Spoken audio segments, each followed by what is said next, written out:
Attention, vous écoutez un podcast audioactif.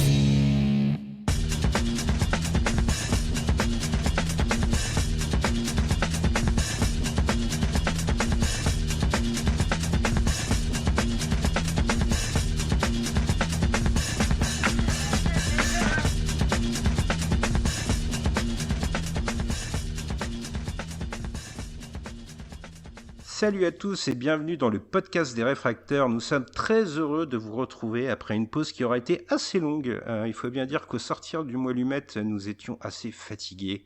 Oui, nous sommes de grosses feignasses, nous avions besoin d'un repos estival, mais nous sommes de retour. On a été réclamés par quelques-uns sur les réseaux sociaux. On vous salue, on vous remercie. Et on est donc très content de vous retrouver à nouveau pour parler de cinéma, comme on l'a fait toute l'année dernière et comme on va le faire toute l'année qui va venir. On va encore voyager au travers des films, que ce soit en Asie, en Afrique, en Europe, en Océanie, en Amérique, jusqu'au pôle Nord si on le peut. Et pour m'accompagner aujourd'hui, j'ai l'un de mes comparses réfractaires, c'est Gray Pigeon. Bonjour Gray. Salut Spike et bonjour à tous. Et ravi de te retrouver pour cette nouvelle saison. Et oui, une nouvelle saison pour laquelle on a voulu faire un départ un peu particulier, Gray, parce que nous, en fait, on a la place facile lorsqu'il est question de cinéma. On se contente de commenter, oserais-je dire analyser, ou disons analyser. Mais le cinéma, c'est surtout des gens qui le font. Et pour ouvrir cette nouvelle saison, j'ai décidé avec toi, avec toute l'équipe, d'inviter quelqu'un qui est un jeune réalisateur, qui est un réalisateur débutant, donc on peut dire. C'est un ami aussi, on est devenu intime puisque moi j'ai découvert son film, sa première ébauche, il y a plusieurs années. Cette personne, je vais la laisser se présenter, c'est Maxime Simone. Bonjour Maxime. Bonjour, je suis très ravi d'être là pour parler. Est-ce que tu peux nous dire un peu ce qui t'amène ici, parce que tu n'es pas venu les mains vides, entre guillemets, tu as un projet avec toi que tu as porté, que tu as créé et que tu accompagnes donc depuis plusieurs années. Oui, en effet, j'ai terminé la réalisation de mon premier long métrage documentaire cette année, en mai dernier, qui s'appelle Si loin de l'enfer. C'est un film qui m'a pris plus de 3 ans à réaliser, à terminer. Donc, puis c'est un film qui a nécessité aussi plusieurs milliers de kilomètres en déplacement, plusieurs milliers d'heures de travail aussi. Donc c'est un énorme travail et c'est donc mon premier long métrage documentaire. Donc c'était vraiment une montagne à gravir. Donc voilà, qui a pris beaucoup de temps et avec une progression et puis des étapes successives pendant la réalisation. Et c'est là que justement tu as pu voir le film à ce moment-là, parce que c'était pendant sa réalisation, voilà, c'était la phase numéro 2. C'est ça, c'est vrai que moi j'ai connu plusieurs étapes, donc il y avait cette projection à Verdun, les gens savent que je suis de Verdun, donc je peux trahir le secret, où là il y avait une première ébauche de ton travail, puis tu m'as fait l'amitié de me convier chez toi, entouré de tes proches, pour voir une version un peu plus finalisée, et j'ai encore eu la chance une troisième fois de voir le film. Cette fois c'était en salle de cinéma sur Longwy, de là d'où tu viens, et c'était, on l'avait vu, un grand moment d'émotion pour toi. Donc c'est un film que moi j'ai découvert avec Oracle, que nous avons tenu avec Oracle à montrer à notre petite fille Tsuyu. Elle se fait appeler Tsuyu, hein, c'est pas son vrai nom, rassurez-vous, pour un petit peu lui montrer ce qu'il était possible de faire lorsqu'on s'en donnait les moyens, et en plus parce que c'est un sujet important sur lequel il faut éduquer les enfants. Gray, toi tu l'as découvert grâce à la complicité de Maxime, qui a bien voulu te fournir une copie par les moyens qu'on pouvait à travers l'Europe, mais je crois, Maxime, que le film sera bientôt disponible en VOD. Oui, en effet. Et j'en suis très très content. Il sera disponible sur la plateforme Sofa à partir du mois de janvier prochain. Disponible en exclusivité sur cette petite plateforme. Voilà, ça va permettre aux gens à un public différent aussi, j'espère, de voir, et certains peut-être de revoir, de redécouvrir mon film. Donc voilà, ça sera dans quelques mois. Ouais, Sofa, c'est une plateforme intéressante qui présente des courts-métrages, des films et des séries par des réalisateurs indépendants et français. Donc vraiment, C'est ça. tu as toute ta place là-bas. Je crois quand même qu'en attendant, si loin de l'enfer, il fait quand même un sacré voyage autour du globe. Tu peux nous en parler peut-être avant qu'on rentre dans ton portrait plus intime. Moi, je vois passer, parce que je suis abonné à ta page Facebook, je vois passer des noms de villes qui font rêver, et véritablement, le film est en train de faire un voyage incroyable. Ah oui, alors c'est assez surprenant au niveau de la reconnaissance, on pourrait parler du film, parce que bon, moi c'est mon premier long métrage, comme je l'ai déjà dit. Et puis même au niveau des courts métrages avant, j'en ai pas fait 50.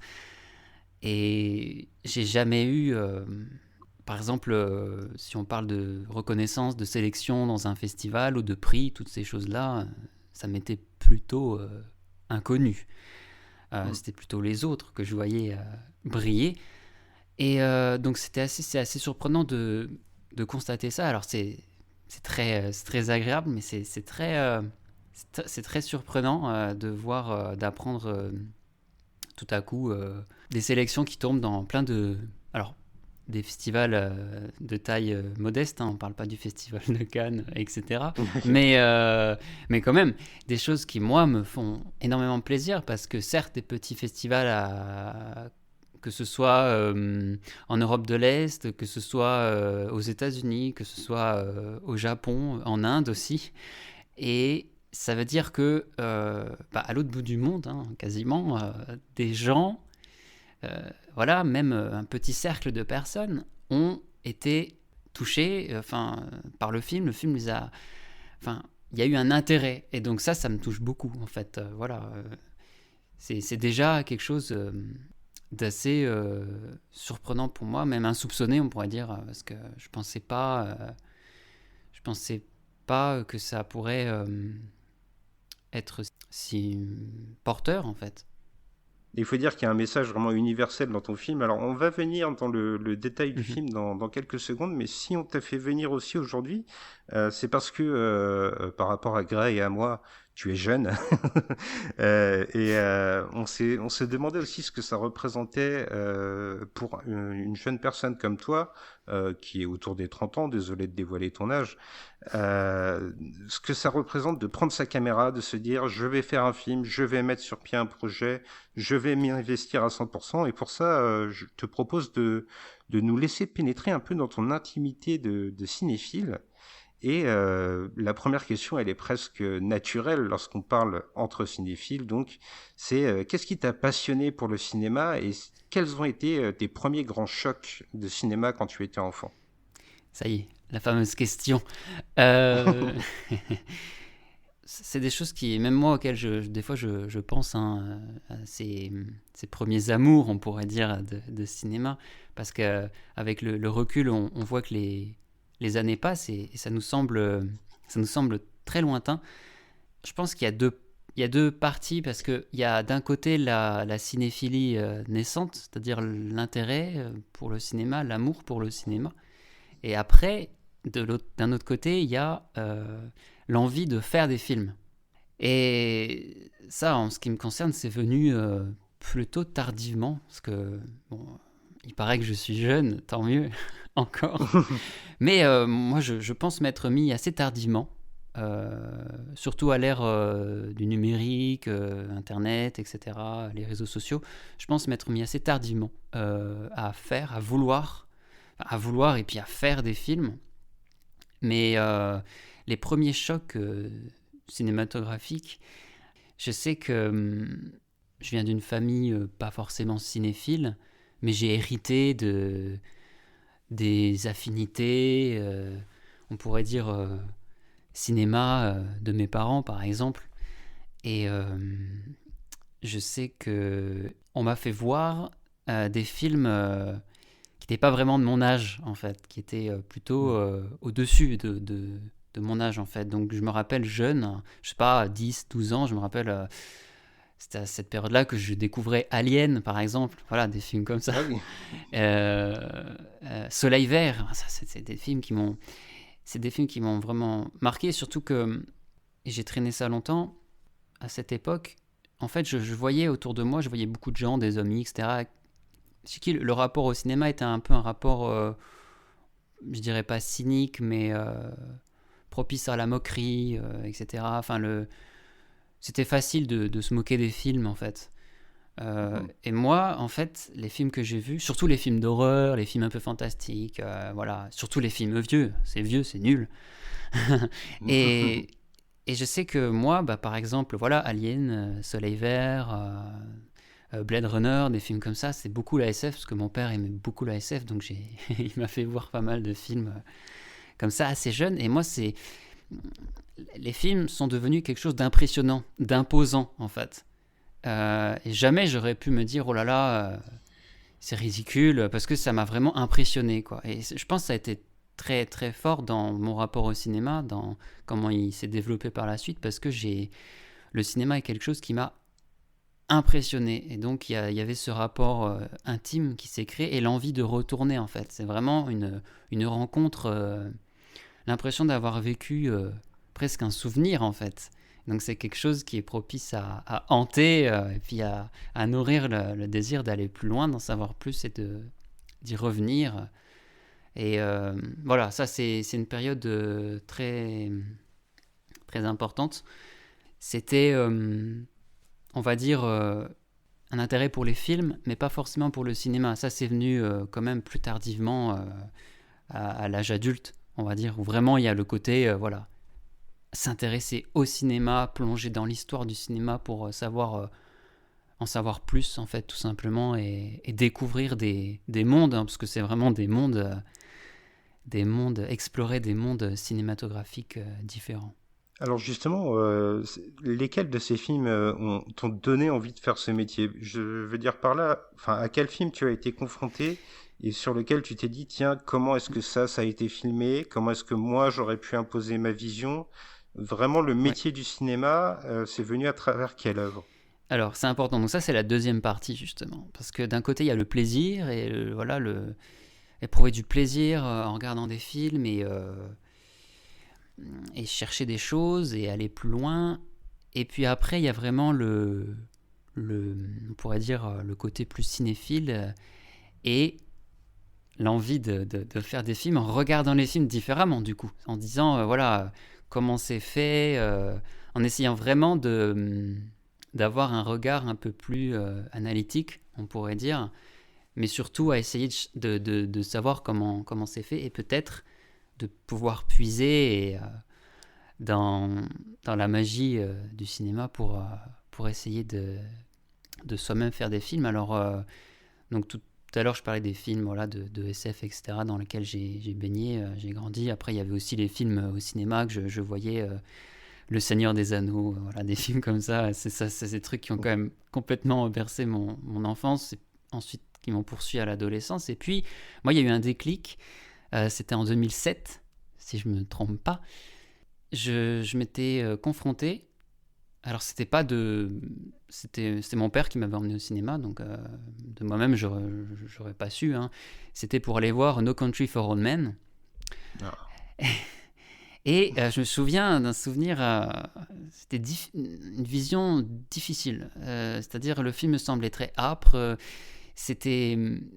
J'avais pas été confronté à ce genre de film. Voilà, je sortais de trucs plus... Enfin, où l'action avait plus de place, où j'étais habitué quand même à des choses plus dynamiques. Et c'est vrai que là, il y a une sobriété qui m'avait semblé étrange. Et pourtant, le film m'avait quand même impressionné. Voilà, il y avait ces deux aspects-là.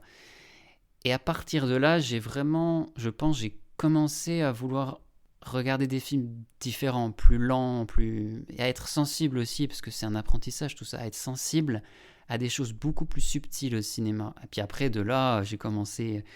Alors, je suis passé par le genre, Carpenter et tout, mais après, j'étais plutôt dans les films plus classiques, américains, John Ford, Billy Wilder et tout. Et là, voilà, il y a cette sensibilité qui se développe, et en étant plus sensible à des détails, dans la mise en scène, dans l'éclairage, dans le jeu d'acteur, eh ben, moi, ça m'a donné aussi envie d'essayer petit à petit de faire des choses, mais il n'y a pas forcément un déclic. Je pense que c'est venu au fil de la construction d'une cinéphilie, je pense. À partir du moment où j'avais quand même un certain bagage qui commençait à prendre forme, de différents genres, de différentes époques et de différents pays aussi, de cinéma. Et là, je pense que tout ça accumulé, ça m'a donné envie d'essayer de faire quelque chose, mais après, ça a pris des années parce que on essaye, on ne sait pas, c'est complètement autodidacte, hein, il n'y a pas de formation, en l'occurrence, en ce qui me concerne. Donc c'est beaucoup d'erreurs, de tâtonnements, voilà, on essaye, on a envie, je veux faire un court-métrage. Donc voilà, les débuts sont très très brouillons en ce qui me concerne, mais c'est même assez chaotique, ça prend du temps, beaucoup de frustration aussi, parce qu'on a des idées et on n'arrive pas en fait. C'est vraiment au tout début, quand on ne sait pas, c'est assez compliqué. On a des idées mais on n'arrive pas du tout en fait, et on découvre toutes les bourdes de débutants, quoi, parce qu'on est là, on veut filmer, en fait, on fait plein de faux raccords, c'est vraiment le point de départ où c'est vraiment presque le ratio, c'est que des erreurs pratiquement, quoi, donc très peu de satisfaction, mais en même temps porté par le désir de créer des images, ça c'est sûr, et après j'ai continué, ça m'a poursuivi pour essayer un jour je me suis dit, parce que pendant 2-3 ans, quand j'essayais de faire mes premiers films, ça marchait pas, et je me disais quand même, est-ce que je vais réussir à faire au moins un film qui puisse tenir la route. C'était il n'y a pas si longtemps que ça, parce que c'était il y a 5 ans. Et voilà, il y a 5 ans, j'en étais à me dire, j'arrive pas à finir un film, quoi. Et comment on transcende cette espèce de frustration? C'est le fait que chaque petite victoire est infiniment précieuse, peut-être? Il y a le fait de progresser en partant de ses erreurs, d'avoir une certaine patience aussi, parce qu'il faut essayer, tester, se tromper. Donc il y a une part de patience, je pense, qui était importante. Et puis après, c'est comment dire, c'est en fonction des idées qui nous portent, parce que quand on fait un premier court-métrage, en ce qui me concerne, que j'ai réussi à finir, mais qui reste assez brouillon, mais il a une valeur affective pour moi, parce que mon tout premier court-métrage, voilà, je l'ai fait complètement tout seul, et c'était quand même une expérience intéressante de faire un premier truc. Et après, je pense que il y a aussi une ambition qui se développe. Voilà, on veut pas juste faire un premier truc en se disant j'ai fini, j'ai fait un truc que j'espère propre, entre guillemets, et là il y a d'autres idées qui émergent, et l'idée la perspective, l'ambition de faire vraiment quelque chose de plus ambitieux, de plus profond, de plus développé. Donc je pense que encore une fois, ça s'est fait progressivement. Et puis il y a aussi beaucoup de hasard, hein, surtout dans le milieu artistique en général, mais en l'occurrence au niveau du cinéma, au niveau des films, c'est les rencontres qu'on fait, ça peut permettre de faire tel film, on rencontre des acteurs, etc. Puis il y a d'autres contraintes, il y a les contraintes financières, etc. Donc c'est aussi, ça s'entremêle avec ces différents aspects-là, qui permet à un moment donné, de réaliser quelque chose qu'on a en tête ou pas, ou de le faire différemment. Donc j'ai eu de la chance de pouvoir le faire ensuite assez rapidement, après mon premier film, de faire vraiment un film beaucoup plus intime et personnel, avec vraiment ce que j'avais en tête. Et après, à partir de là, ça s'est fait progressivement aussi. Ouais. Est-ce que, si tu le permets, on peut revenir un peu en arrière? J'aimerais que tu nous expliques d'où vient ta formation de cinéaste. Comment est-ce que tu t'es formé sur le tas, ou alors tu as été à l'université? Comment ça s'est passé? Alors non, c'est complètement en autodidacte. Il y a peut-être une petite part d'apprentissage, on pourrait appeler ça au niveau universitaire, en termes de formation, parce que lorsque j'étais à l'université, j'ai eu quelques cours de cinéma dans un parcours, quand j'étais en licence en 2e année. Donc j'ai pu avoir des cours d'histoire du cinéma, mais Donc c'était voilà, plutôt des choses liées à l'histoire, liées au genre de films différents. Donc c'était très très intéressant, enrichissant. Mais à cette époque, j'avais commencé à voir pas mal de films, donc ça m'a pas... C'était super, mais bon, ça n'a pas changé fondamentalement parce que la pratique par contre, ça s'est vraiment fait voilà, en autodidacte en ce qui me concerne. Donc c'est pour ça, comme je disais tout à l'heure, c'est pour ça qu'il y a eu beaucoup d'erreurs, de conneries, hein, faut le dire. Hein. Et une autre question bête, hein, mais au niveau du matériel, comment tu t'es lancé en fait? T'es parti juste avec une toute petite caméra, avec un téléphone? Quand on est autodidacte, quand on vient d'une famille étrangère au cinéma, à la pratique du cinéma, des films, ça fait plusieurs difficultés.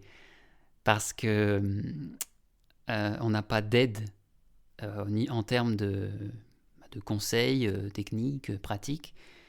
Et en plus, il y a une question qui est pour moi, c'est quelque chose qui me hante encore aujourd'hui, un peu moins, mais qui était très forte, très pesante à l'époque, c'est la question de la légitimité. Parce que en l'occurrence, en ce qui me concerne, quand on vient d'une famille plutôt ouvrière, dans une région que tout le monde veut fuir, hein, plutôt, se dire ah bah non, je vais faire des films. Donc le truc c'est pas ça qui va faire gagner de l'argent, etc. Donc c'est compliqué à assumer, surtout quand on n'a rien derrière. Ah bon, tu veux faire des films, mais tu sais pas faire des films. Comment tu veux faire des films? Bah si, je vais essayer. Donc ça paraît bête, hein, mais c'est des choses à... il faut prouver en fait. Ça veut dire que pendant des années, il faut prouver qu'on peut faire ça. Et on est seul. Il faut prouver à tout le monde. Il faut prouver à tout le monde que je peux faire un film. Je peux le faire.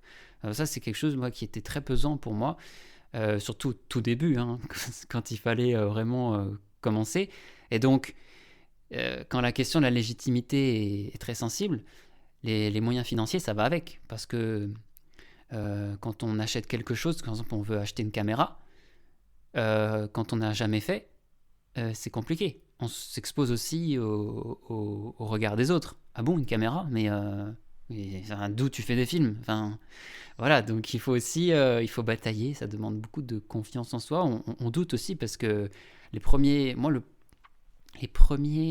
si je me trompe pas, enfin j'ai commencé à filmer avant mes premiers courts-métrages parce que je travaillais avec des amis dans un petit journal indépendant à Nancy et je filmais avec eux une caméra qu'on me prêtait des fois, c'était pour faire des reportages journalistiques.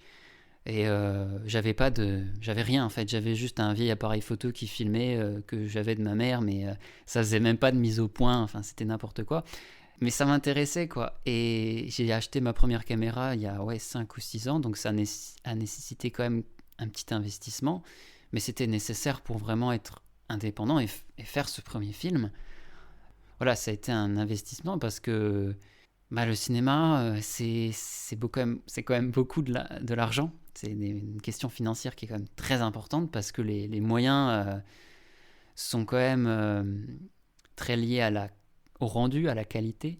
Alors, pas complètement, mais il faut quand même avoir un minimum pour faire quelque chose de potable. Donc voilà, ça s'est passé comme ça pour moi. Et puis ensuite, ça a été beaucoup plus facile quand j'ai commencé à avoir au niveau local une petite visibilité avec la continuité d'autres, mes premiers courts-métrages, où là après j'ai décidé d'acquérir du matériel de meilleure qualité, de meilleure facture au niveau son, au niveau image. Et là par contre c'était plus facile pour moi aussi d'assumer ça, parce que voilà, maintenant je pouvais assumer le fait que je peux continuer et si des gens ont été touchés et ont compris, ont saisi les films, parce que quand on n'a pas de formation aussi, on n'a pas un papier ensuite qui nous dit voilà, tu es apte à faire des films, parce qu'on se dit ah ouais, mais ça se trouve ce que je fais c'est n'importe quoi, ça se trouve c'est un truc, une sorte de rêverie complètement alambiquée qui sort de ma tête, c'est pas cohérent, il n'y a pas de lien, il n'y a pas de... Voilà, ça s'emboîte pas. Donc, le fait de vérifier ça, de comprendre que qu'il y a une réception, que des gens sont réceptifs à ça. Mais ensuite, ça a été beaucoup plus facile pour moi, de continuer au niveau matériel. Moi, ça me mène à une autre question. C'est donc Si loin de l'enfer, c'est ton bébé. Tu l'as porté pendant plusieurs années. Donc, comme tu nous le disais, tu as pu recevoir des aides de la région, de l'État peut-être même. Mais au quotidien, pendant que tu élaborais ton film, c'est très trivial, mais comment tu mettais du pain sur la table, en fait, tout simplement comment tu fais pour vivre de ta caméra? Alors, c'est encore une grande question, mais une question très importante. On est beaucoup de réalisateurs à galérer à des degrés différents, mais on galère parce que quand on veut monter un projet qui nous est cher, qui nous est propre, personnel, intime, bah, ça demande de faire des investissements, des sacrifices. On sait que la route va être longue et que des fois on n'aura pas tout ce qu'on veut en termes d'apport financier, donc c'est assez difficile. Et pour Si loin de l'enfer, alors heureusement j'ai eu quelques aides. Alors la région non, l'État non, mais quelques communes. Et je savais même pas que c'était possible, hein, parce que je découvrais. Et puis, étant donné que j'étais sur un sujet très local, voilà, je me suis dit tiens, on va écrire à différentes communes qui sont quand même plus ou moins concernées, certaines directement concernées, et puis bon, quand même, c'est un sujet au niveau de la mémoire, etc., qui pouvait très facilement toucher les collectivités comme ça, et ça m'a permis, par exemple, de financer les voyages, parce qu'il y a quand même eu des déplacements dans le film. Voilà, par contre, tout le reste, c'est un investissement propre, c'est beaucoup de sacrifices, c'est-à-dire que au lieu de partir en vacances, on va payer le film, quoi. Donc, puis après, il y a la question de travailler à côté, etc. En ce qui me concerne, Si loin de l'enfer, il y a vraiment une progression aussi, moi, on pourrait dire psychologiquement, dans le fait de s'affirmer en tant que réalisateur et de dire merde, parce que pour moi, c'est vraiment ça, c'est de dire merde à des impératifs qu'on se fixe, des normes dans lesquelles il faudrait entrer, et à la fin, donc il y a quelques mois, à la fin de la réalisation de Si loin de l'enfer, j'ai pu dire, voilà, maintenant je me sacrifie totalement, enfin j'essaye pendant un temps pour donner 100% de mon temps à faire des films, quoi. Parce que c'était pas le cas pendant au moins plus de la moitié de la réalisation de Si loin de l'enfer. Je partageais mon temps, on pourrait dire créatif, avec un temps d'emploi alimentaire, mais ça s'est révélé être une expérience catastrophique. En plus, il y a eu le Covid entre-temps et tout, donc c'était vraiment une période très délicate, très solitaire aussi pour moi. C'est des dépenses, c'est du sacrifice. Alors, on pourrait faire le choix de la raison, et j'aurais pu faire ça en me disant, bon, je vais attendre, je vais pas faire ça parce que je peux pas. Mais en fait, à la fin, c'est la peur que j'avais, c'est-à-dire j'ai préféré accepter une part de galère au quotidien plutôt qu'avoir une énorme frustration après, en me disant j'aurais pu faire un film différent, j'aurais pu aller plus loin dans tous les sens du terme, au niveau géographique, que plus loin, plus de temps, donc plus de moyens, etc. Donc voilà, je pense que ça pour moi c'est très très important, c'est même fondamental. Voilà, donc accepter une part de sacrifice, mais au moins à la fin faire le film que j'ai en tête. Et ça, j'ai pu le faire, et pour la première fois de manière vraiment aussi aboutie, en fait. Ça, c'est très important, parce que je reviens à ce que je disais tout à l'heure pour le premier film, les premiers courts-métrages.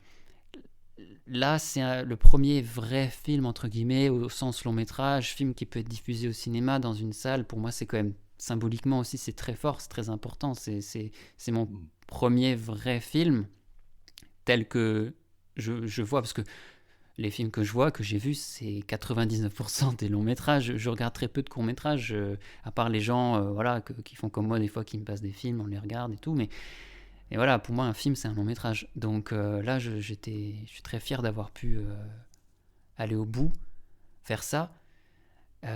Mais ça passe par, pour le coup, plusieurs années où on a les idées en tête, où voilà, on a le film en train de se faire, mais on ne peut pas le montrer vraiment, en fait. C'est-à-dire que, voilà, c'est quand même 3 ans. Pendant 3 ans, c'est garder tout pour soi, presque. Et ça aussi, ça, c'est très compliqué. Donc, quand ça sort enfin, quand les gens peuvent le voir, et on a l'impression vraiment de... voilà, ça y est, on peut passer à autre chose parce qu'on a vraiment sorti quelque chose de soi. Et ça soulage. Parce que, voilà, on n'est plus seul à tout garder. Donc ça aussi, c'est une étape importante aussi pour continuer. Parce que étant donné que c'est le premier, on a aussi envie de prouver quand c'est le premier, en disant, voilà, c'est mon premier long métrage, je veux vraiment donner beaucoup et montrer ce que je peux faire à ce niveau-là. Alors justement, ce premier vrai long métrage, comme tu le dis, pour emprunter tes mots, il est peut-être temps de dévoiler à nos auditeurs de quoi il parle. Est-ce que tu peux nous résumer, alors ça va peut-être être compliqué quand on a mis autant de temps dans un projet, mais nous résumer un petit peu en quelques mots ce qu'est Silence de l'Enfer, ce documentaire, pour que les auditeurs sachent ce qu'ils pourront bientôt vivre. Alors, Silence de l'Enfer, c'est un projet qui remonte à fin 2018. À ce moment-là, j'étais chez mon libraire à Longwy, à quelques mètres de chez moi, et je cherchais des témoignages sur la résistance, et plutôt des résistantes. Voilà, je voulais découvrir, ça m'intéressait, je sortais... Enfin, j'avais investi aussi toute une dimension historique avec mes premiers films, où il y avait plutôt le côté... c'était la mémoire ouvrière, c'était un passé qui m'avait impacté, en fait, dans lequel j'avais grandi, etc. Donc j'avais abordé ça. Et donc tout le côté historique, c'est quelque chose qui m'intéressait, je voulais poursuivre, mais aller dans une direction différente, donc aller plutôt du côté de la déportation et la résistance, dans cette mémoire-là. Et donc mon libraire me dit « Ah, mais... il faut que tu lises Charlotte Delbo. » Alors moi, je dis, je ne connais pas Charlotte Delbo. Donc je suis reparti avec Le Convoi du 24 janvier, le livre de Charlotte Delbo, où elle commence à parler de son expérience de déportation à Auschwitz, dans le seul convoi de femmes résistantes françaises qui a été déporté à Auschwitz le 24 janvier 1943. Elles étaient 230. Donc moi j'étais vraiment... voilà, c'est une histoire qui m'a fortement touché, et ça a commencé à mûrir dans la tête l'idée d'aller chercher des descendants peut-être ici, et dans ce livre, eh ben, j'apprends qu'il y avait plusieurs résistantes qui étaient originaires de la Lorraine, plus largement. Et puis, si on resserre, il y avait vraiment quelques résistantes qui étaient vraiment issues du bassin de Longwy, donc là où j'ai grandi. Et je me suis dit, ah ouais, c'est quand même fou de découvrir ça. J'ignorais complètement auparavant. Et c'est là que ça a commencé. Plus concrètement, l'idée de vouloir faire quelque chose. Alors, un long métrage, certainement pas au début, mais au moins d'aller recueillir des témoignages. Donc, quelque chose de plus classique, dans la forme de plus conventionnelle, voilà, juste des témoignages. Et c'est là que ça a commencé. J'ai rencontré Pierre Zani, donc le fils de Madeleine Zani, une des résistantes déportées, et Christelle Renaudin, petite fille de Germaine Renaudin. Et là, c'est là que j'ai commencé vraiment à vouloir faire un film. Mais ça s'est fait ensuite progressivement. Alors, c'est un terme que j'utilise beaucoup, mais en ce qui concerne Silence de l'Enfer, c'est vraiment le cas, parce qu'au début, il y avait l'idée de faire comme je dis, de recueillir des témoignages. Et je précise ça, c'est important, parce que c'est en lien avec la démarche de réalisateur et le fait d'aborder les autres, je pense. C'est important aussi parce que pour moi, c'est mon premier documentaire. Avant, je faisais des courts-métrages de fiction, Et j'ai commencé à basculer, et complètement, j'ai basculé dans le documentaire avec Sylvain de l'Enfer. Des témoignages, mais tant que j'avais pas rencontré les gens, je pouvais pas non plus connaître le sens du film. Et j'allais pas le dicter. Il était hors de question, et il est hors de question pour moi d'avoir une idée en tête, et ensuite de faire de faire en sorte que les gens disent ce que j'ai envie qu'ils disent, et que ça aille dans le sens que j'avais prévu. Et donc ça, c'est pas possible. C'est des choses qui méritent quand je suis confronté à d'autres pratiques. Parce que pour moi, c'est pas comme ça qu'on fait un documentaire. Il y a quand même un respect de la parole et un lien de confiance qui doit s'établir. Donc, c'est très ouvert au début.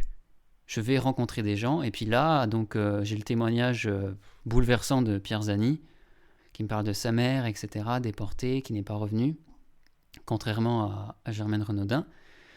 En ayant rencontré Christelle Renaudin, donc la petite fille, il y a eu on pourrait appeler vraiment un lien qui s'est établi, et qui m'a donné envie d'aller plus loin et d'aller dans le sens d'un portrait, et d'orienter surtout le film dans le présent, en fait. C'est-à-dire on replonge dans le passé, mais depuis le présent, et ça c'est très important pour le sens du film, mais c'était vraiment partir du présent et montrer des choses qui ont l'air un peu banales, une sorte de légèreté du quotidien, des petites choses comme ça, et de confronter ça à l'enfer de la déportation. Donc là, ça y est, le film commençait à se développer autour de ça. Et puis là, voilà, à partir de là, il y a eu 2 ans de voyages, etc. On a été au camp de Birkenau, etc. Et voilà, le film s'est développé vraiment sur cet axe, passé, présent, légèreté et déportation. J'ai une première question pour rebondir un peu sur ce que tu disais sur les 2 intervenants que tu as principaux dans le film, c'est Christelle et Monsieur Zani, pardon. En fait, pendant le film, j'ai trouvé le témoignage de Monsieur Zani vraiment très, très émouvant, très fort. L'émotion qui est la sienne est vraiment palpable. Par contre, comme tu l'as dit, là, il y a un lien très fort qui se crée entre Christelle et toi, hein, c'est évident. Vous devenez amis pendant le tournage. Et je me suis demandé à la fin du film comment s'est passé le montage et pourquoi tu n'as pas choisi de faire un film uniquement centré sur Christelle. Très très bonne question.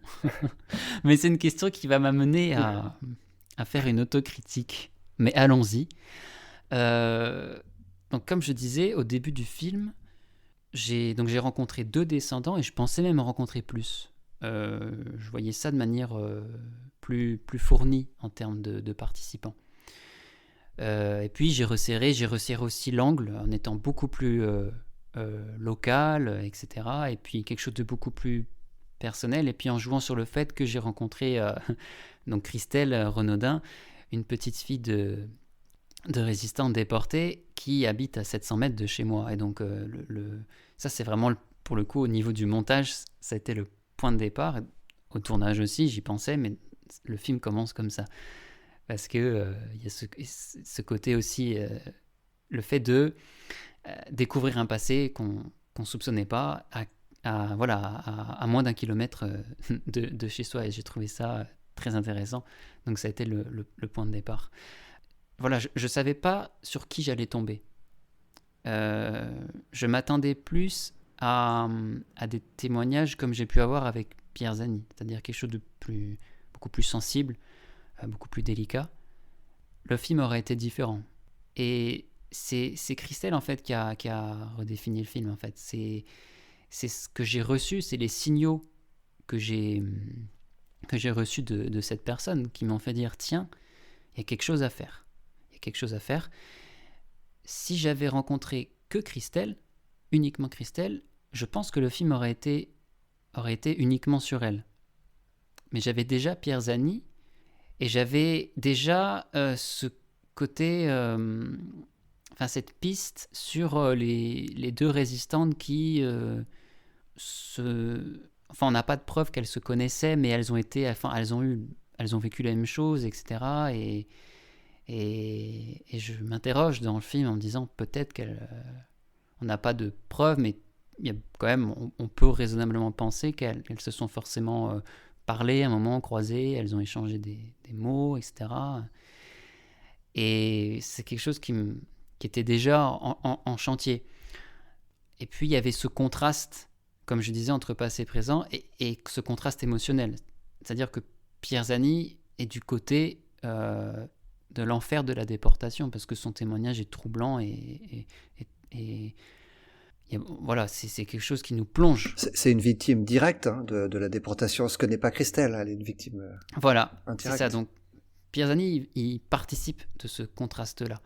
Mais en effet, le film aurait pu être que sur Christelle. Alors c'est peut-être une limite du film, une limite de réalisateur qui fait son premier long métrage, son premier documentaire aussi, et qui doit faire des ajustements en cours de route.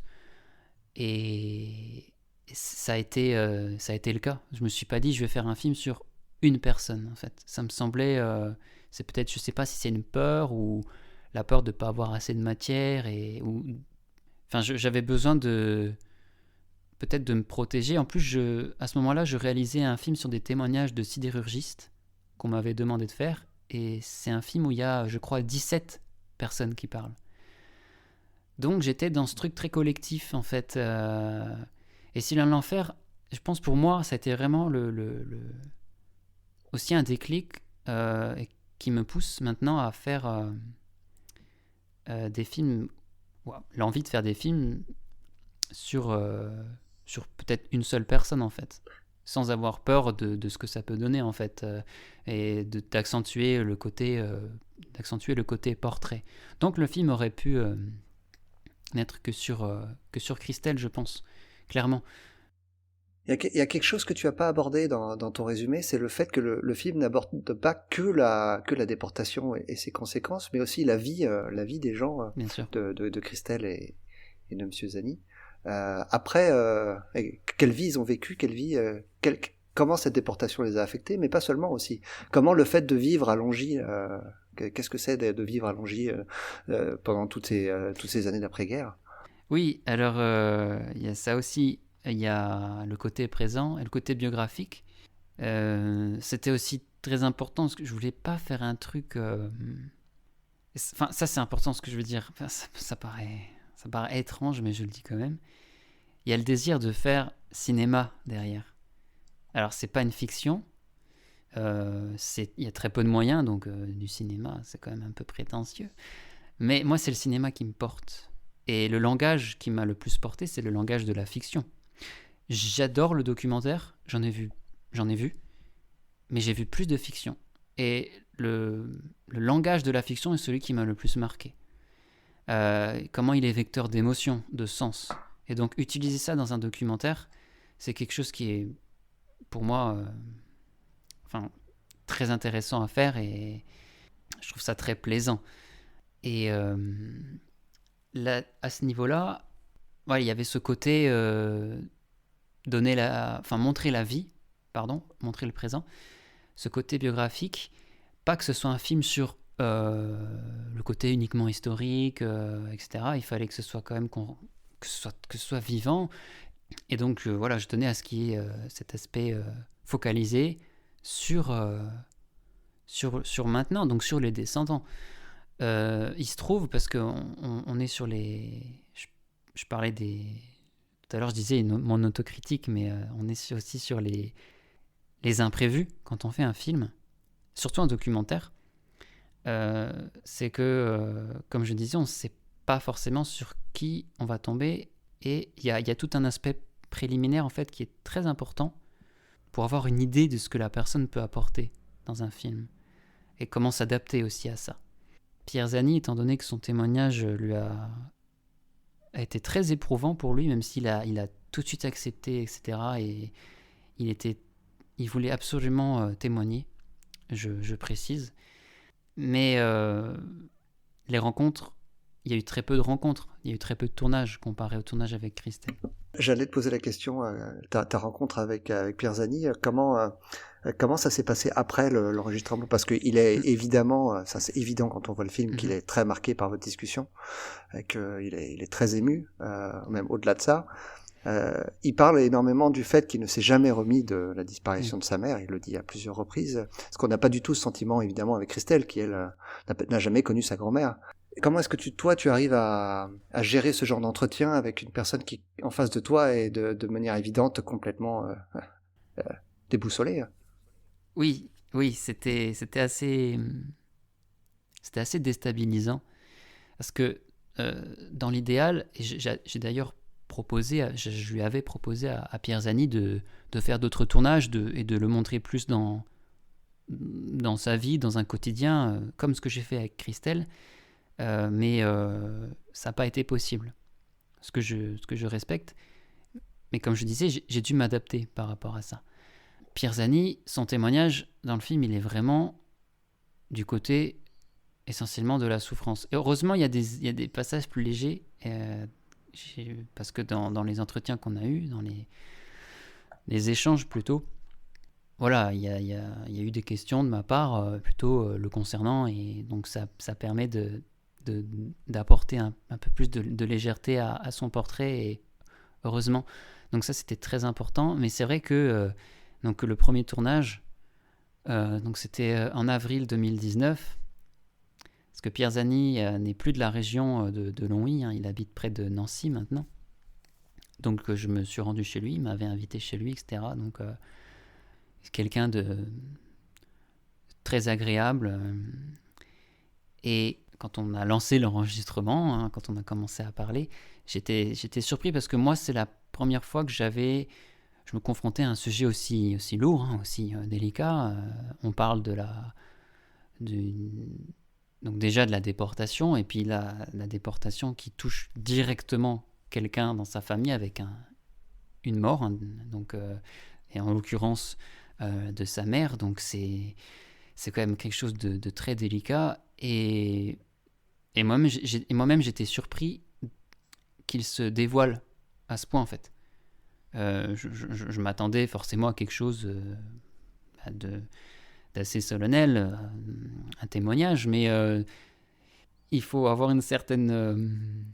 comment on pourrait dire, un sang-froid, je sais pas, mais en plus je suis seul, donc je m'occupe du son et de l'image, et j'ai quelqu'un en face de moi qui est très ému, et c'est contagieux, forcément, mais il faut penser à ce qu'on enregistre, et à pas tout foutre en l'air, pardon. Donc ça a été un peu déstabilisant. Plutôt au début, après ça a été, mais c'est vrai que c'était fort. Et j'ai gardé ça au montage, dans ses premiers propos d'ailleurs. J'ai respecté à peu près l'ordre. Parce que c'était, étant donné que le film est très intime à ce niveau-là, parce qu'il y a ma voix off, etc., ce que j'ai voulu faire aussi. Et donc c'est moi dans le film qui part à la rencontre de ces personnes, et les premiers mots de Pierre Zani sont les premiers mots qu'il me dit au tournage. Donc les premières émotions. Donc ça, je l'ai gardé tel quel dans le montage, et je sais qu'à ce moment-là, je me souviens être ému aussi, mais voilà, essayer de trouver les forces pour continuer l'entretien, continuer le tournage, ne pas, parce que des fois aussi par gêne, parce qu'il y a une gêne, parce qu'on sollicite la personne et on la fait pleurer en fait. Donc il y a une gêne, il y a presque une honte aussi. On dit mais attends, qu'est-ce que tu viens faire ici pour faire déballer des souvenirs à cette personne. Surtout qu'il est pas jeune, il a 80 ans, il le dit dans le film. Ouais. Oui, et donc il y a tout ça c'est bouleversant, et donc tout ça se confronte, se mélange dans ma tête, et voilà, j'essaie de maintenir le cap, et c'est vrai que c'était, voilà, pour Pierre Zani, c'était difficile pour moi et pour lui, mais par contre c'était... il voulait le faire, mais il voulait pas forcément aller plus loin. Il ne voulait pas aller à Auschwitz. Ça, je l'ai laissé dans le film parce que je l'ai enregistré. Je trouvais que c'était important parce que ça permet aussi d'avoir son ressenti sur la question. Et en même temps, je pense que c'est ce que j'ai voulu mettre dans le film, étant donné que j'ai deux personnes qui sont très différentes à ce niveau-là. Et donc, autant l'assumer et le montrer, en fait, dans le film, et montrer cette forte différence entre, d'un côté, Pierzani et Christelle Renaudin. Et Pierzani, donc voilà, qui est encore très touché, et de montrer deux façons de vivre les choses et de comprendre, en fait. Parce que je pense que lorsqu'on entend Pierzani parler du fait qu'il ne donner ses raisons sur le fait qu'il ne veut pas aller à Auschwitz, je pense qu'on comprend. On comprend parce que c'est un lien direct qu'il a, c'est sa mère. Avec Christelle, c'est pas pareil, c'est sa grand-mère qui en plus est revenue, donc il y a une vie qui continue derrière, et puis je dirais qu'il y a la fierté qui prend le pas, parce que c'est ma grand-mère résistante, déportée, qui est revenue. Pierzani ne peut pas dire ça. Pierzani, il a uniquement le chagrin. Christelle est très fière de sa grand-mère qui est revenue c'est son héroïne, hein, quelque part. Alors que pour Pierzani, c'est une martyre. C'est plus facile. Et d'ailleurs, à un moment donné, dans le film, elle dit « c'est pas ma mère, et si ça avait été ma mère, peut-être que j'aurais pas pu en parler ». Et donc ça aussi, je trouve que c'était très, très important, et ça participe de cette mise en parallèle de ces deux portraits, en fait, qui sont avec leurs différences. Donc ça, c'était très important pour moi de montrer ça dans le film. Alors justement, ce que je trouve moi très beau dans ton film, c'est justement qu'il y a une notion de voyage, et Christelle, tu vas réussir, donc comme tu nous le disais, à l'emmener jusqu'à Auschwitz. Donc c'est un voyage à travers l'espace, à travers l'Europe, et aussi à travers le temps pour retrouver la mémoire de sa grand-mère, là où elle a souffert. Moi, je m'interroge sur toi en tant que jeune cinéaste. Qu'est-ce que ça implique émotionnellement de poser une caméra à Auschwitz? Je pense qu'il y a forcément une notion de gravité qui entoure les lieux. Quiconque, je pense même, juste vu des images à la télévision, on est tout de suite habité par cette atmosphère lugubre et sinistre. Pour toi, qui en plus est dans l'élaboration d'un film, qu'est-ce que ça coûte émotionnellement? Alors, je vais faire une introduction pour répondre à cette question sur les voyages, et aussi sur le fait de filmer Auschwitz. Auschwitz, c'est l'horreur absolue, c'est l'inconcevable, c'est un point culminant de la violence humaine. Voilà, on le sait. Et donc, faire un film où il va être question d'aller à Auschwitz, ça connote fortement le film. D'où pour moi ce qui est devenu la priorité, c'est d'axer le film sur la vie. Alors c'était peut-être un peu... D'ailleurs, ça a été difficile à assumer au début, parce que je me suis dit, j'espère que ça va pas choquer, parce que bon, je mélange Auschwitz avec des souvenirs légers, mais en même temps, quand je lis Charlotte Delbo, je retrouve cette légèreté, enfin je sens une légèreté, donc je me dis il faut puiser là-dedans et oser faire ce contraste pour pas avoir un film supplémentaire sur Auschwitz où on ressort et qu'on soit complètement abattu, en fait. C'est ça je voulais absolument pas, parce que ça n'aurait pas de sens c'était pas intéressant. Rassure-toi, c'est pas du tout le cas. Il y a une vraie gravité pendant tout le passage où Christelle et toi allez à Auschwitz, mais le cœur du film, j'allais dire, c'est Christelle, et elle est tout sauf mortifère, cette femme. Oui, et donc voilà, donc c'est ça que j'ai voulu mettre en avant, donc pour vraiment contrebalancer.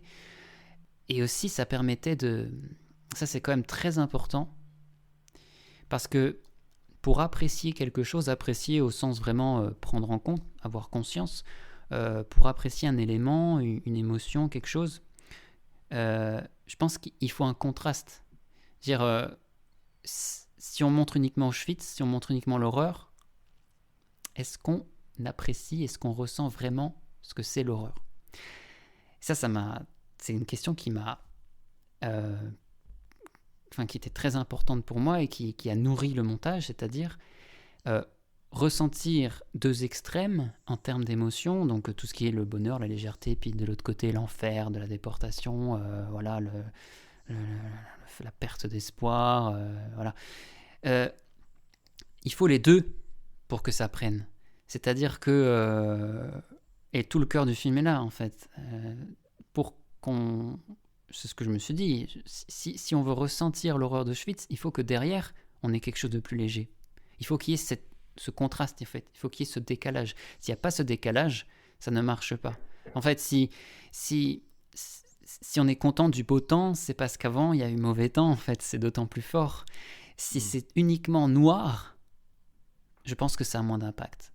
Et ça me tenait fortement à cœur d'avoir ce contraste pour mieux apprécier les différents aspects, pour mieux apprécier l'importance de la légèreté et le fait que ce soit précieux, et pour mieux apprécier et ressentir le cauchemar, en fait.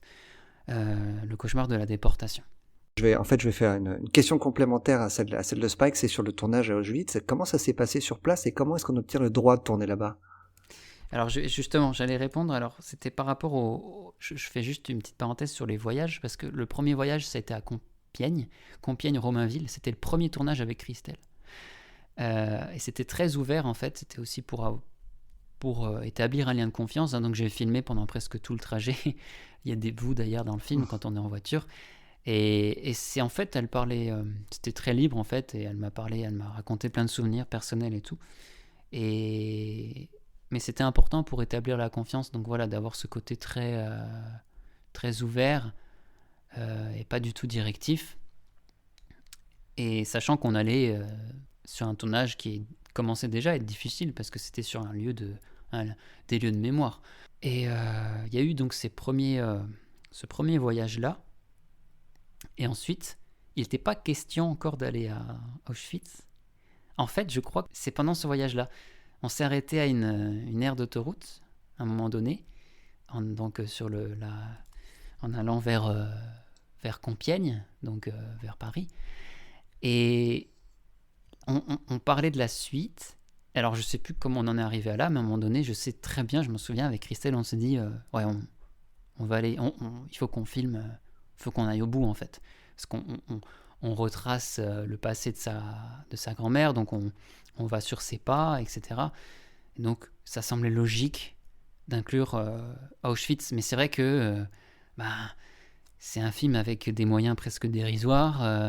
Auschwitz, c'est un truc ultra connu, il était très très visité, très important. Donc moi, il y a presque une forme d'autocensure, presque on pourrait dire, au tout début, en se disant bon, non, c'est trop gros, je pourrais pas aller là-bas, ça sert à rien, tant pis. Et puis en fait non, on s'est dit non, il faut tenter. Et il y a eu donc une prise de contact avec le musée, donc avec des personnes. Et en fait, ça a été facile d'avoir l'autorisation. Ça a pris un petit peu de temps parce qu'il faut exposer son projet, etc., ses intentions. Il y a une petite méfiance qui est normale, je pense, parce que en face, ils veulent s'assurer qu'on ne fait pas un truc négationniste, ou surtout que ça revient un petit peu, donc voilà. Mais bon, ça a été. Et puis, j'ai fait 2 voyages, en fait. J'ai fait un voyage personnel, pas pour filmer, pour découvrir le lieu, avec ma compagne. Et donc, on a été un mois avant, donc c'était en juillet 2019, un mois avant le tournage. Et donc, j'ai pu rencontrer la personne avec qui j'étais en contact, du musée d'Auschwitz.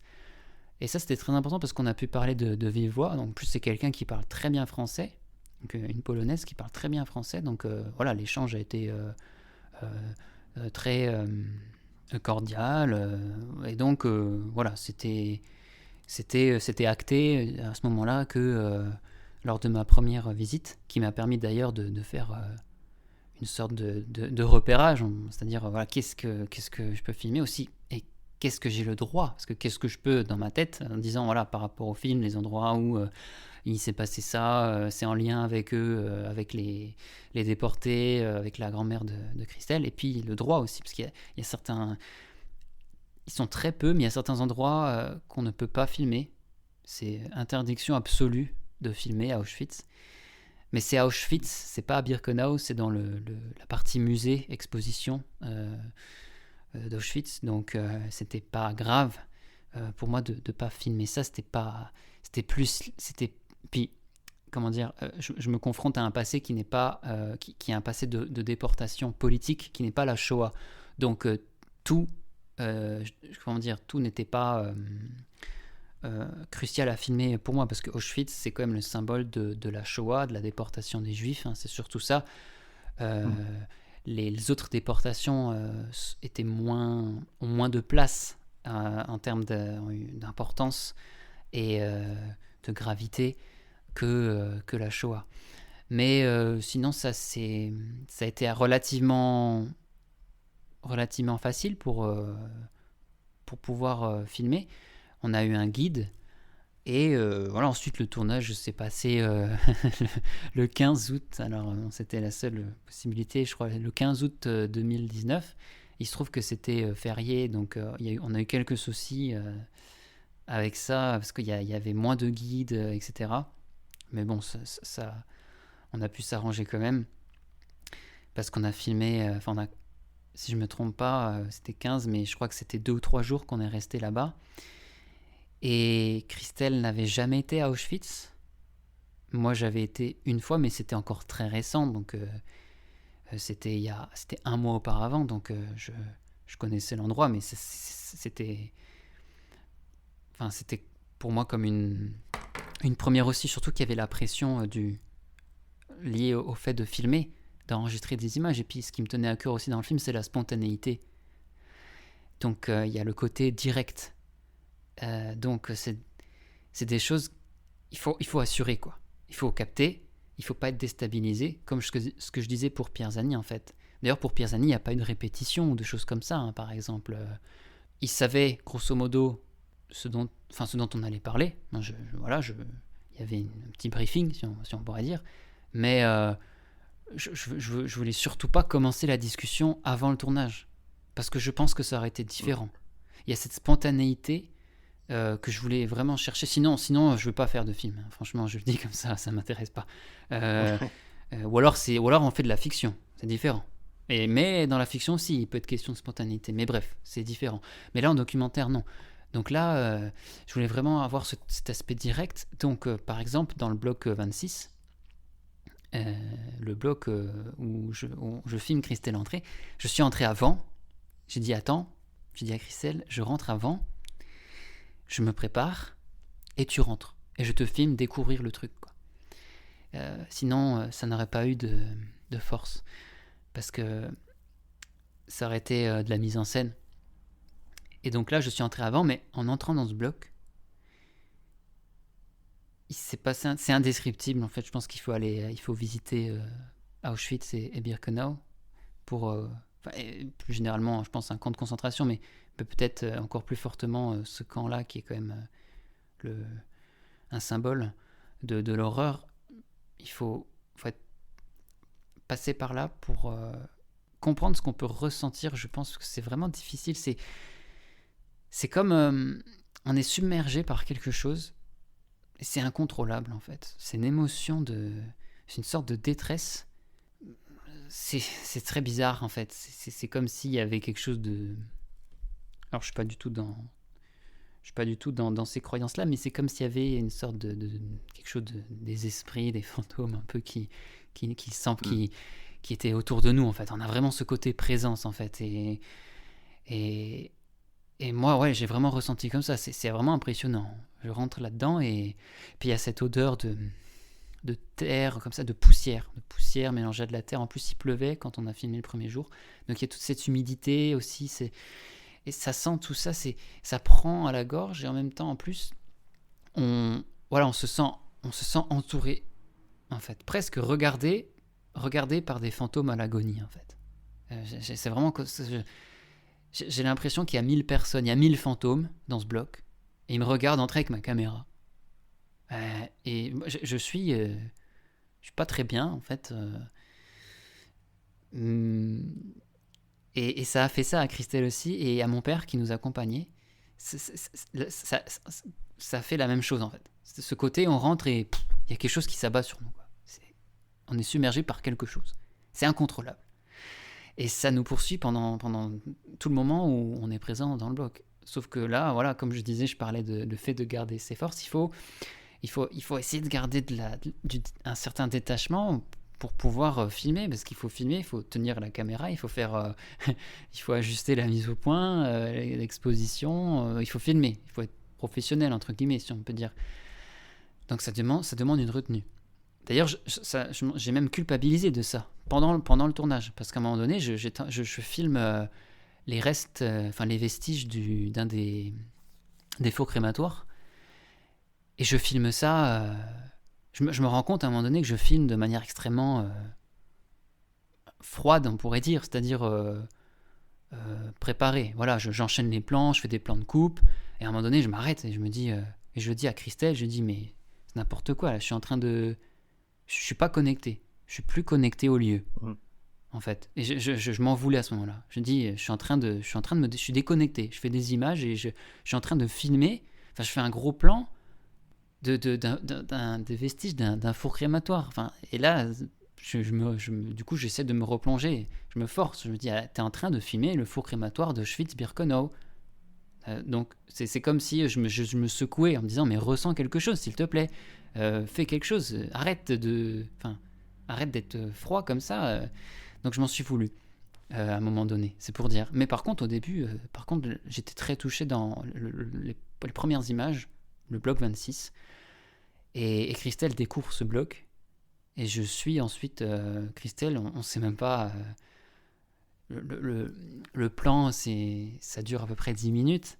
Dans le film, j'ai gardé juste un petit bout, mais voilà, je la filme jusqu'à ce je crois qu'elle sorte. Ça se fait naturellement ensuite. Et d'ailleurs, on m'a fait cette remarque aussi. Certains ont fait la remarque, certains qui ont vu le film, on m'ont dit, mais tu filmes souvent Christelle de dos, est-ce que tu pourrais pas filmer Christelle qui vient vers toi? Alors des fois je dis bon, suivre quelqu'un, c'est plus facile que reculer. C'est-à-dire, faire un travelling arrière quand on est tout seul, je pense que on finit vite avec des bleus et on finit par terre, quoi. Donc déjà, il y a un aspect pratique. Et ensuite, surtout quand il est question de découverte, je voulais aussi d'une certaine manière adopter le point de vue de Christelle. Et donc pour adopter le point de vue, pour moi il fallait la suivre. C'est-à-dire ne pas voir sa réaction, mais voir ce qu'elle voit. Il se trouve que j'ai qu'une caméra, et j'y tiens en fait, surtout pour un tournage comme ça. Je pense que le film aurait été différent si on avait été une équipe complète. Ce film-là, c'est un peu un journal intime presque, quoi, un carnet de voyage, journal de bord, je sais pas comment on peut l'appeler, mais voilà, c'est moi qui fais mon film et qui va rencontrer des gens, et donc il n'y a pas de contre-champ quand je suis Christelle, forcément il n'y a qu'une caméra. Ah, par contre il y a des plans où un peu plus mise en scène entre guillemets, notamment à Hussigny, ou des plans plus légers où je peux avoir où j'ai pu étoffer au niveau de la mise en scène et des plans. Mais là, c'était très important pour avoir le point de vue de Christelle. Donc voilà, le tournage à Auschwitz, c'était éprouvant. C'était éprouvant pour Christelle aussi, qui ne montre pas ses émotions. C'est aussi dans le film, ça apparaît, mais ça se sentait quand même. Et sur le coup, je ne me rendais pas compte. Et puis après, au montage, quand je mêlais des moments légers de souvenirs de Christelle et Christelle Renaudin à Auschwitz, c'est là que je me suis dit, ah oui, quand même, ça se voit. Et on voit qu'il y a une différence. Certes, c'est intérieur, ça reste intérieur, mais il y a il y a une gravité dans ses propos, sur son visage aussi qui se voit. Et encore une fois, ça rejoint ce que je disais tout à l'heure, ce que je disais. Ça se voit parce qu'il y a ce contraste, en fait. Parce qu'on peut comparer avec des moments où elle est beaucoup plus dans une forme de légèreté, quoi. Voilà. Justement, en parlant de contraste, il y a presque un troisième personnage dans le film, on l'a évoqué un peu plus tôt, c'est Charlotte Delbo à Oui. travers la lecture de ses écrits. Et j'ai trouvé que là aussi, c'était une des belles idées du film. Alors déjà, il y a sa description des camps qui est froide, qui est affreuse, on peut le dire, où au moment elle nous accompagne elle aussi dans Auschwitz, et ça permet au spectateur de ressentir justement ce poids, une partie en tout cas de ce poids que toi tu as pu ressentir en filmant. Et en même temps, dans ses écrits, il y a aussi des élans de solidarité qui sont formidables. Il y a ce passage où elle implore les gens de trouver une danse, une raison de vivre, Ouais. que j'ai trouvé absolument bouleversant. Là aussi, on a un contraste entre l'horreur qu'elle a vécue et l'amour de la vie qu'elle en ressent lorsqu'elle sort. Est-ce que c'est quelque chose que tu as cherché particulièrement ?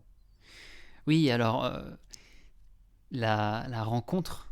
Parce qu'en fait, alors ça, je ne l'ai pas dit, mais c'est vrai qu'il y a 3 rencontres dans le film. Au niveau de Sillon de l'Enfer, dans la réalisation du film, il y a 3 rencontres. Il y a 2 rencontres physiques, il y a une rencontre qui est une rencontre littéraire. C'est Charlotte Delbo avec son témoignage, avec son récit. Et ça m'a donné aussi de la légitimité, en fait, Charlotte Delbo. Et ça m'a aussi donné envie de faire un film, et en se disant, je veux faire un truc un peu différent du film qu'on peut attendre quand on dit, voilà, je vais faire un film qui va parler de la déportation, etc. J'ai lu d'autres témoignages, j'en ai pas lu énormément, mais j'ai découvert d'autres témoignages de résistants, de résistantes. J'ai lu le livre de Germaine Tillon sur sa déportation à Ravensbrück. C'est un témoignage là pour le coup qui est... Germaine Tillon, c'est plus en retrait, c'est beaucoup plus clinique, c'est presque, on pourrait dire, ethnographique, historique, scientifique. On est vraiment dans la description détaillée, on est vraiment dans la mémoire brute. C'est très important, c'est fondamental. Mais l'effet est différent. Charlotte Delbo, elle a osé quelque chose qui est le style, en fait. Elle a dit, je voulais faire une œuvre avec ça, avec son témoignage. Et il y a un style, en effet. C'est-à-dire que elle voulait approcher la vérité par le style. Je pense, selon elle, j'ai écouté un peu quelques entretiens qu'elle a pu donner, notamment au niveau à la radio. Et de son point de vue, c'est une mémoire qui était déjà partagée par d'autres, et donc elle, ce qu'elle a voulu faire, c'est aussi quelque chose d'un peu différent, et d'avoir le style, en fait, d'ajouter vraiment un style avec ce style froid, etc. Donc vraiment d'aller chercher des émotions, mais c'était pour elle le moyen d'approcher une forme de vérité. Et cette démarche-là, alors sans prétention, mais ça m'a beaucoup inspiré pour Sillon de l'Enfer, c'est-à-dire dans un film, c'est aussi dans un documentaire historique, où l'histoire a une grande place en tout cas, c'est faire le pari du style, avec le son, avec la musique, voilà, faire ça pour faire ressentir les choses, donc faire ce pari-là. Et donc Charlotte Delbo, ça m'a d'autant plus marqué que j'ai vraiment ressenti très profondément son récit, parce qu'il est vraiment fait avec un certain style, et en plus il y a des passages plus lumineux, on pourrait dire, où elle met vraiment en avant la résilience et le fait d'aller de l'avant, et l'importance de vivre avec donc cet extrait que j'ai mis dans le film, hein, qui, bon, pour moi, c'est un peu on peut résumer le film, en fait, le propos du film, on peut le résumer dans cet extrait que j'utilise de Charlotte Delbo. C'est ce que ça m'a énormément marqué, et j'ai voulu faire le film aussi dans ce sens-là, en fait, complètement, en fait. Et en passant par le portrait de Christelle, qui participe de ça, de ce côté aller de l'avant, la vie, etc. Et pour moi, Charlotte Delbo, c'est quelqu'un d'absolument exemplaire, en fait, parce que elle a continué ensuite à être très, très vigilante sur la question des droits humains après son retour de déportation, et elle était toujours très sensible à ça. Et sans idéologie, sans aveuglement, parce que c'était peut-être moins le cas d'autres. Donc ça aussi, ça m'a fortement...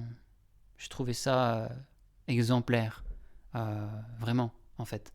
Alors, je dis ça parce que on sait que beaucoup de résistantes, donc les deux résistantes dont je parle étaient communistes, beaucoup de résistantes étaient communistes. Donc il y avait un certain romantisme, etc., qui nourrissait aussi l'action, c'est-à-dire voilà, aspirer à un monde meilleur, etc. Et puis prendre exemple sur le modèle qui semblait être actif à l'Est, en URSS, pour beaucoup de communistes, en fait, qui s'est révélé être une immense supercherie. Et beaucoup n'ont pas eu ce déclic, en fait. Mais Charlotte Delbo, elle a pris ses distances avec voilà, tout le milieu communiste, etc. Et donc ça, c'était fort parce que c'est aussi s'exposer, en fait, parce que à cette époque, on avait des preuves, mais bon, c'était pas...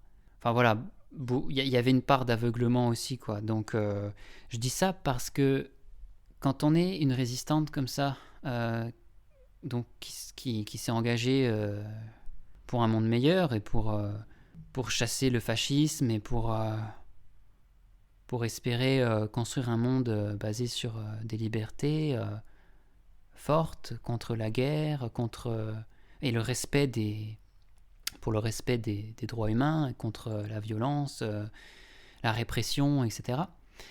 Et quand on se rend compte que, en fait, comment dire, l'idéal dans lequel on s'inscrivait était en fait aussi dégueulasse que l'ennemi qu'on combattait, en fait, et que les injustices qu'on combattait.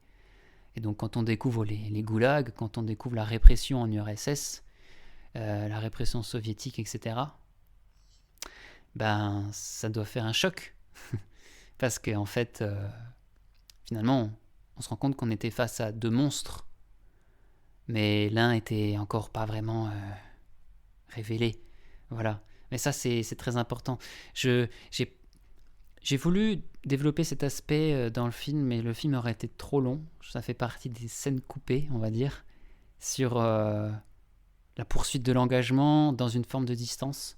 Mais c'est quelque chose qui m'a beaucoup marqué dans le film, c'est le parallèle, et c'est ce qui fait le lien entre toutes les parties. C'est le parallèle que moi j'ai vu en tout cas entre les deux femmes, leur destin tragique et la situation économique de la Lorraine de l'après-guerre, des Trente Glorieuses. Alors c'est une région que je connais pas du tout, moi je suis pas de là-bas, mais ce qui ressort du film, c'est le côté lutte sociale, lutte pour sa vie, lutte pour son honneur. Et c'est le trait commun que je retrouve avec les deux résistances, les deux résistantes, pardon. C'est une volonté de ta part ou c'est presque inconscient? C'est conscient en partie parce que derrière il y a toujours le désir de mettre la vie en avant, et notamment la vie et l'espoir, la gaieté, l'engouement au niveau collectif. C'est pas pour rien que Christelle est musicienne d'ailleurs, et tient une grande part dans sa vie. Oui, aussi.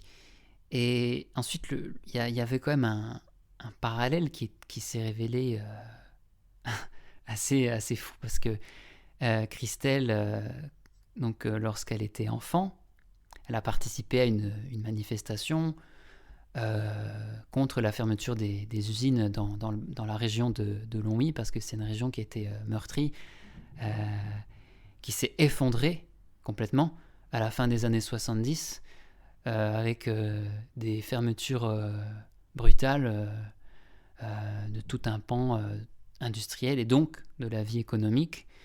et sociale, justement. Et lorsqu'elle a 8 ans, donc, elle participe à une manifestation où d'autres enfants participent. Et ça se passait un 24 janvier. Et j'ai trouvé ça, j'ai trouvé cette espèce de coïncidence assez folle, en fait, parce que donc elle porte une mémoire, un héritage avec une histoire familiale. Donc sa grand-mère déportée un 24 janvier 1943, et un 24 janvier, un autre 24 janvier, Christelle se retrouve enfant, emmenée dans une manifestation pour l'espoir, pour que la vie demeure. Et donc ça se passait aussi un 24 janvier. Et donc ça, forcément, je l'ai inclus dans le film parce que ça l'a concernée directement, elle a participé. Et oui, ça me tenait à cœur de mettre ça en avant. C'est un film qui est très local, mais j'ai fait en sorte, je voulais vraiment, et comme quoi ça marche, donc là je peux l'affirmer que c'est bon, j'ai réussi à ce niveau-là, c'est que je l'ai fait en essayant d'avoir l'approche de quelqu'un qui découvre tout ça. C'est très local, certes, mais je veux le montrer comme si moi-même je découvrais ça pour la première fois. Donc tout le passé avec, à un moment donné, donc cette parenthèse avec Christelle, avec les luttes sociales liées à la sidérurgie dans le bassin de Longwy. Voilà, enfin, c'était très important. Et là-dessus, j'ai eu aussi quelques avis, on pourrait dire, dubitatifs sur le fait que ça puisse pas rencontrer une réception ou un intérêt au-delà de la sphère locale de Longwy. Et bien la preuve que non. Donc ce petit focus sur voilà cette localité, ça intéresse parce qu'il y a je pense et c'est ce que moi-même j'ai ressenti, il y a une forme de curiosité. Voilà, on s'immerge à une petite échelle. C'est très local, mais ça reste universel. La Oui. résistance, la déportation, ça a touché toutes les familles en France d'une manière ou d'une autre. C'est ça. C'est qu'en même temps, il y a ce lien général, contextuel, qui a touché un pays entier, et ce lien très local.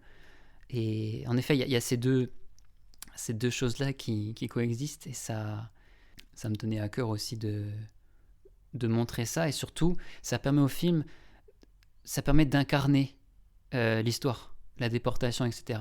C'est pas des chiffres, parce que quand on fait un film, on fait pour et on fait contre aussi. Et moi, je tiens ça d'un réalisateur que j'adore, mais c'est vrai en fait, je me rends compte. C'est-à-dire que quand on fait un film, on fait aussi beaucoup contre, et aussi on est aussi beaucoup en réaction. C'est-à-dire on fait des choses, il y a des choses qu'on ne veut pas faire en fait, et c'est en réaction à ça qu'on fait un film. Et donc moi, comment j'ai appris, le souvenir que j'ai de la déportation, comment je l'ai appris, etc., c'est des chiffres, je mets pas de visage en fait. Et là et c'est aussi pour ça, je pense peut-être que le témoignage de Charlotte Debeau m'a fortement touché, parce qu'il est complètement intime. Et en faisant un film, moi, c'est ce qui m'intéresse aussi. Et en faisant Ciel de l'enfer, c'est ce qui m'a vraiment porté. C'est-à-dire, on reste dans ce point de vue personnel, en fait. C'est-à-dire qu'il y a des visages. C'est pas des nombres, c'est pas des trucs, c'est pas les résistants, non. C'est Germaine Renaudin, c'est Madeleine Zani, voilà, qui ont des photos de famille, qui sont partis en vacances, qui ont une vie, en fait. D'ailleurs, leur vie ne se résume pas à la déportation. Alors ça me tenait à cœur aussi, c'est-à-dire il y a la vie à côté. Alors leur vie, elle a basculé, mais c'est tragique, c'est horrible. Ça aurait pu être complètement différent. Et c'est aussi pour ça que à un moment donné à Auschwitz, et ça je le savais pas, on entre dans une pièce et il y a plein de photos, donc de gens qui sont décédés, qui ont été exterminés. Et il y a beaucoup de sourires. Et ça m'a... Enfin, à moi et à tout le monde, hein, on ne peut pas rester insensible, mais ça m'a beaucoup touché parce que, en fait, c'est des photos du passé, mais pour moi, c'est des photos de l'avenir. C'est-à-dire que c'est des photos de gens qui étaient au présent et qui avaient l'avenir devant eux. Il y a beaucoup de jeunes, pas que, mais c'est des photos qui sont dirigées vers l'avenir, c'est-à-dire vers la répétition de la vie. Donc vivre au présent et continuer à faire comme ça. Bon, voilà, on voit... Moi, en fait, ça peut sembler étrange, mais quand j'ai vu ces photos, c'est comme ça que je l'ai ressenti. C'est-à-dire que je voyais l'avenir, et je vois un avenir du coup qu'on ne voit pas. C'est-à-dire que le hors-champ de ces photos-là, on ne le voit pas, on n'en a pas connaissance en termes visuels, mais on le sait. Le hors-champ de ces photos-là, ou le contre-champ, on pourrait dire plutôt, c'est la mort. Donc ces personnes-là, on sait qu'elles ont souffert, et on est là dans un lieu où elles ont souffert, et on n'ose pas imaginer le contraste énorme entre les sourires et l'agonie et la souffrance sur un visage. C'est aussi, ça fait partie de l'inconcevable d'Auschwitz, surtout dans les conditions de la déportation et du système que c'était. Mais voilà, ça m'a frappé, parce qu'on a uniquement accès à la vie de ces personnes, voilà, qui sont bien habillées, bien coiffées, maquillées, qui sont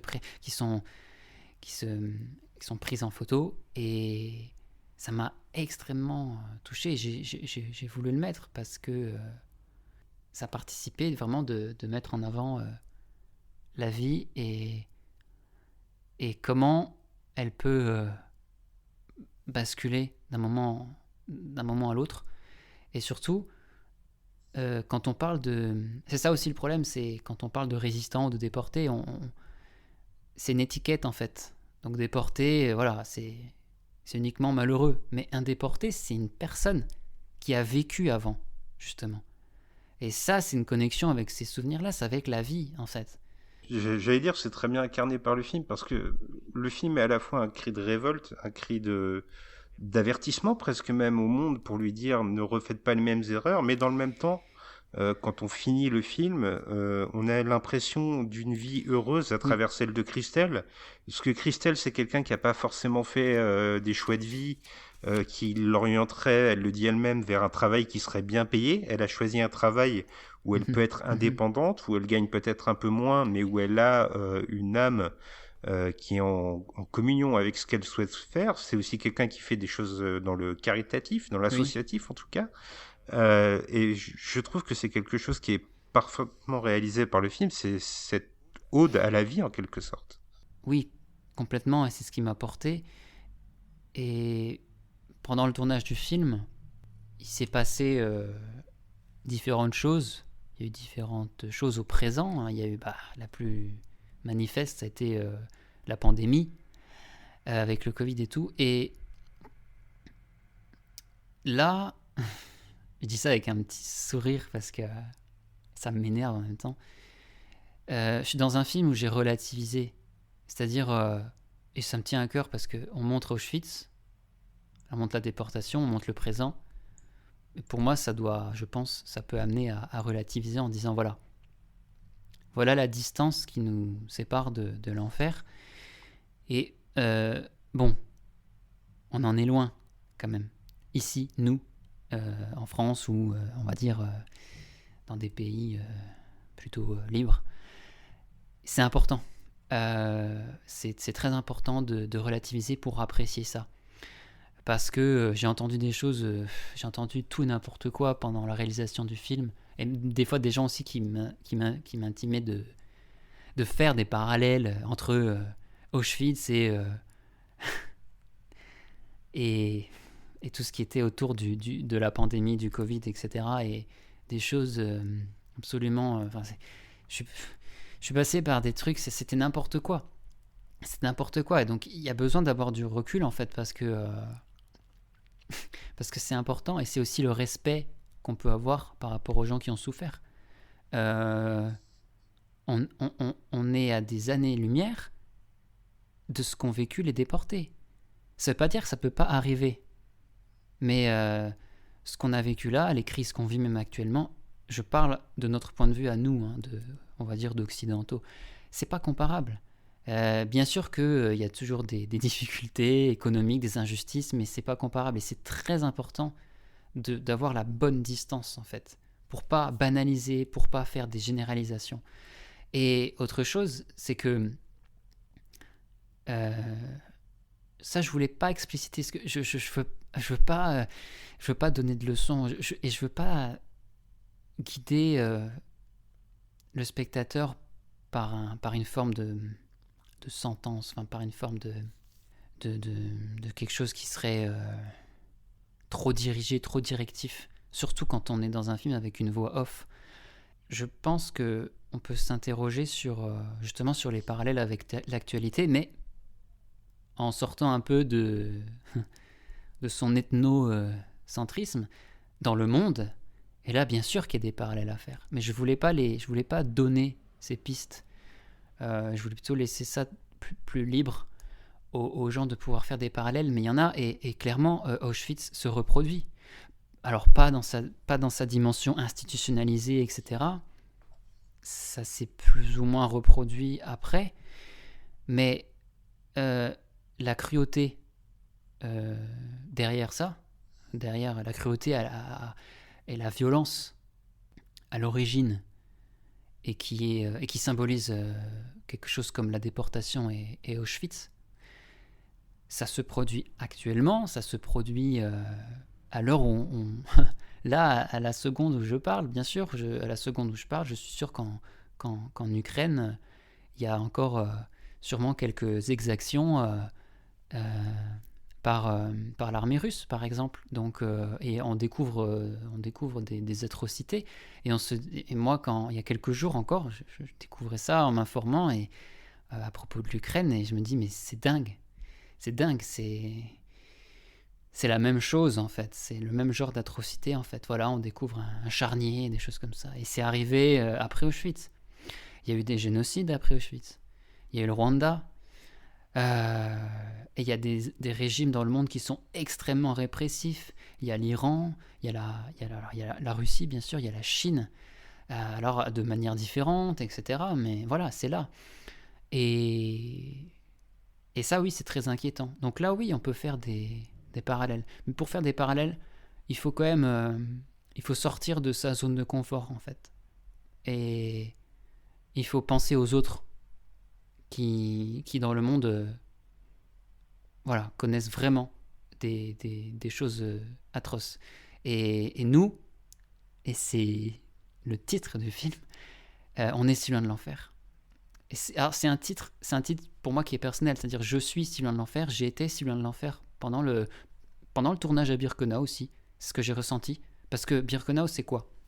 C'est d'où l'importance aussi des sons dans le film, de la musique par exemple, pour essayer de susciter des émotions, parce qu'au fond c'est juste des pierres, des bouts de bois, objectivement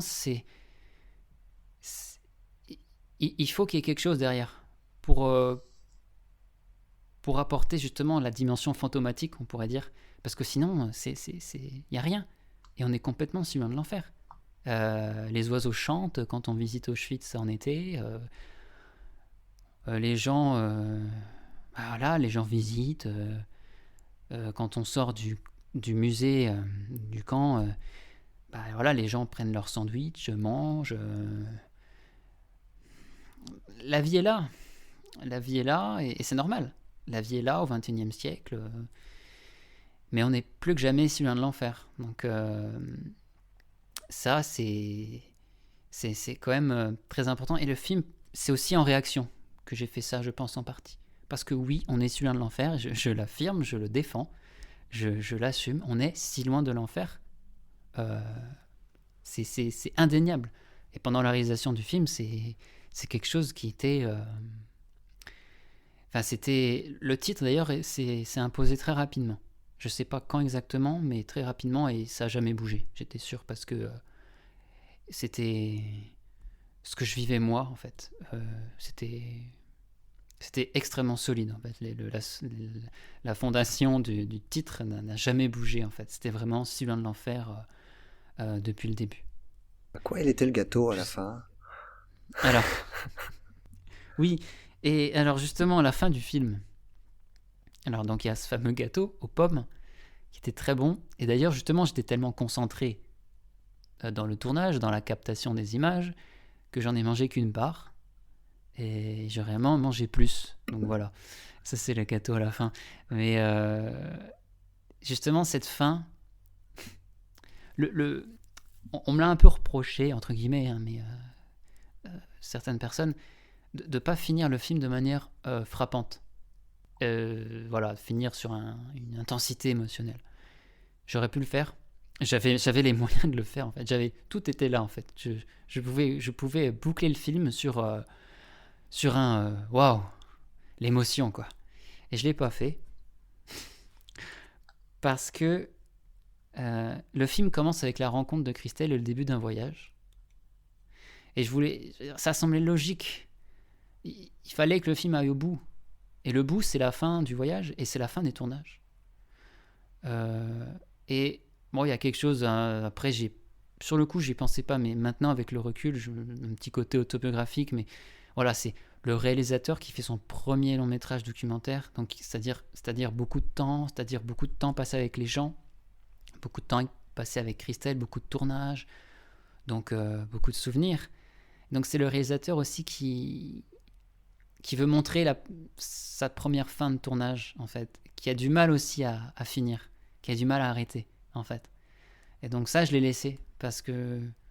Et maintenant, je le ferai pas, je pense, pour les autres fois, enfin, je sais pas. Mais parce que moi-même, dans le film, c'était aussi... c'était une petite difficulté, c'est-à-dire quand on passe le quotidien pendant 3 ans, et des tournages aussi qui continuaient, parce qu'avec Christelle aussi on a fait la musique, donc il y avait des tournages musicaux qu'il fallait quand même préparer plus en amont, donc on a pris aussi un certain temps pour faire ça. Et puis tout à coup, voilà, on a une liste de choses à faire, des tournages à faire, et puis la liste se réduit, et à la fin il reste le dernier tournage, et quand on y est, on se dit... voilà, c'est la fin, en fait.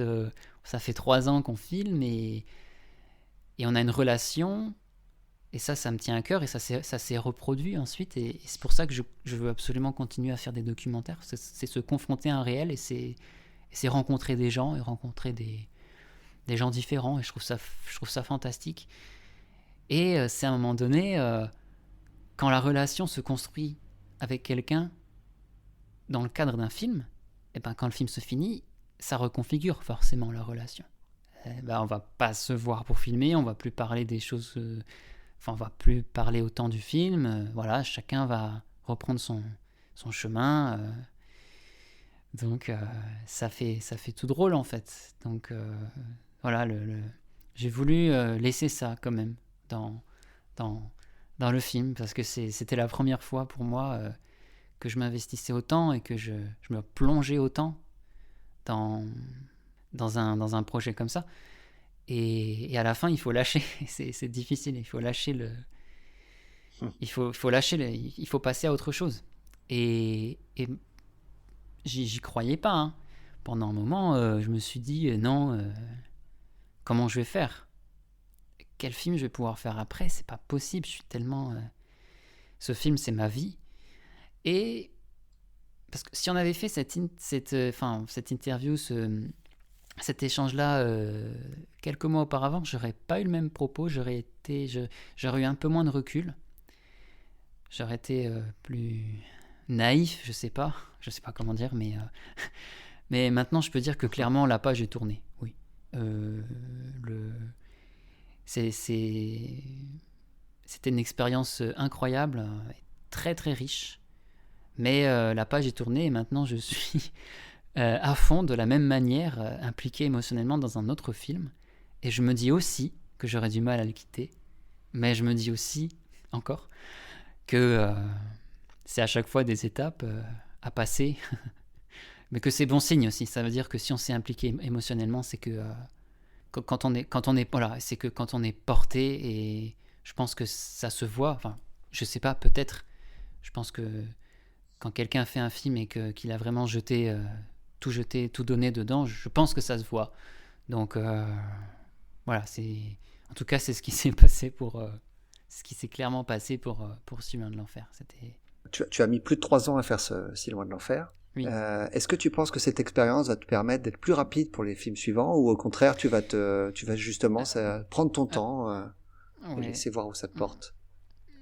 Alors il y a plusieurs façons de voir là-dessus, parce que moi j'ai comment dire, assez de ressentis contradictoires, parce que d'un côté je me suis dit voilà, je prends mon temps, j'ai pas de contraintes, c'est un film qui est autoproduit, je prends le temps qu'il me faut, et en même temps je me disais est-ce que je suis pas en train de traîner, est-ce que les autres, est-ce que ceux qui sont plus professionnels, plus aguerris, est-ce qu'ils sont pas plus efficaces, est-ce que c'est normal? Donc voilà, il y a des doutes aussi qui s'ajoutent. Et après 3 ans, en fait 3 ans pour un long métrage documentaire, c'est pas forcément, c'est pas long, ça dépend. Enfin, de toute façon, ça dépend du sujet, ça dépend de ce qu'on veut aborder, ça dépend de plein de choses. Ça a été long quand même au niveau du montage, parce que je découvrais aussi ce format long métrage en termes de rythme. C'est quelque chose de différent, donc j'ai appris aussi pendant la réalisation. Donc il y a eu des ajustements, il y a eu des modifications, il y a eu des tâtonnements. Je pense que ça prend du temps. Donc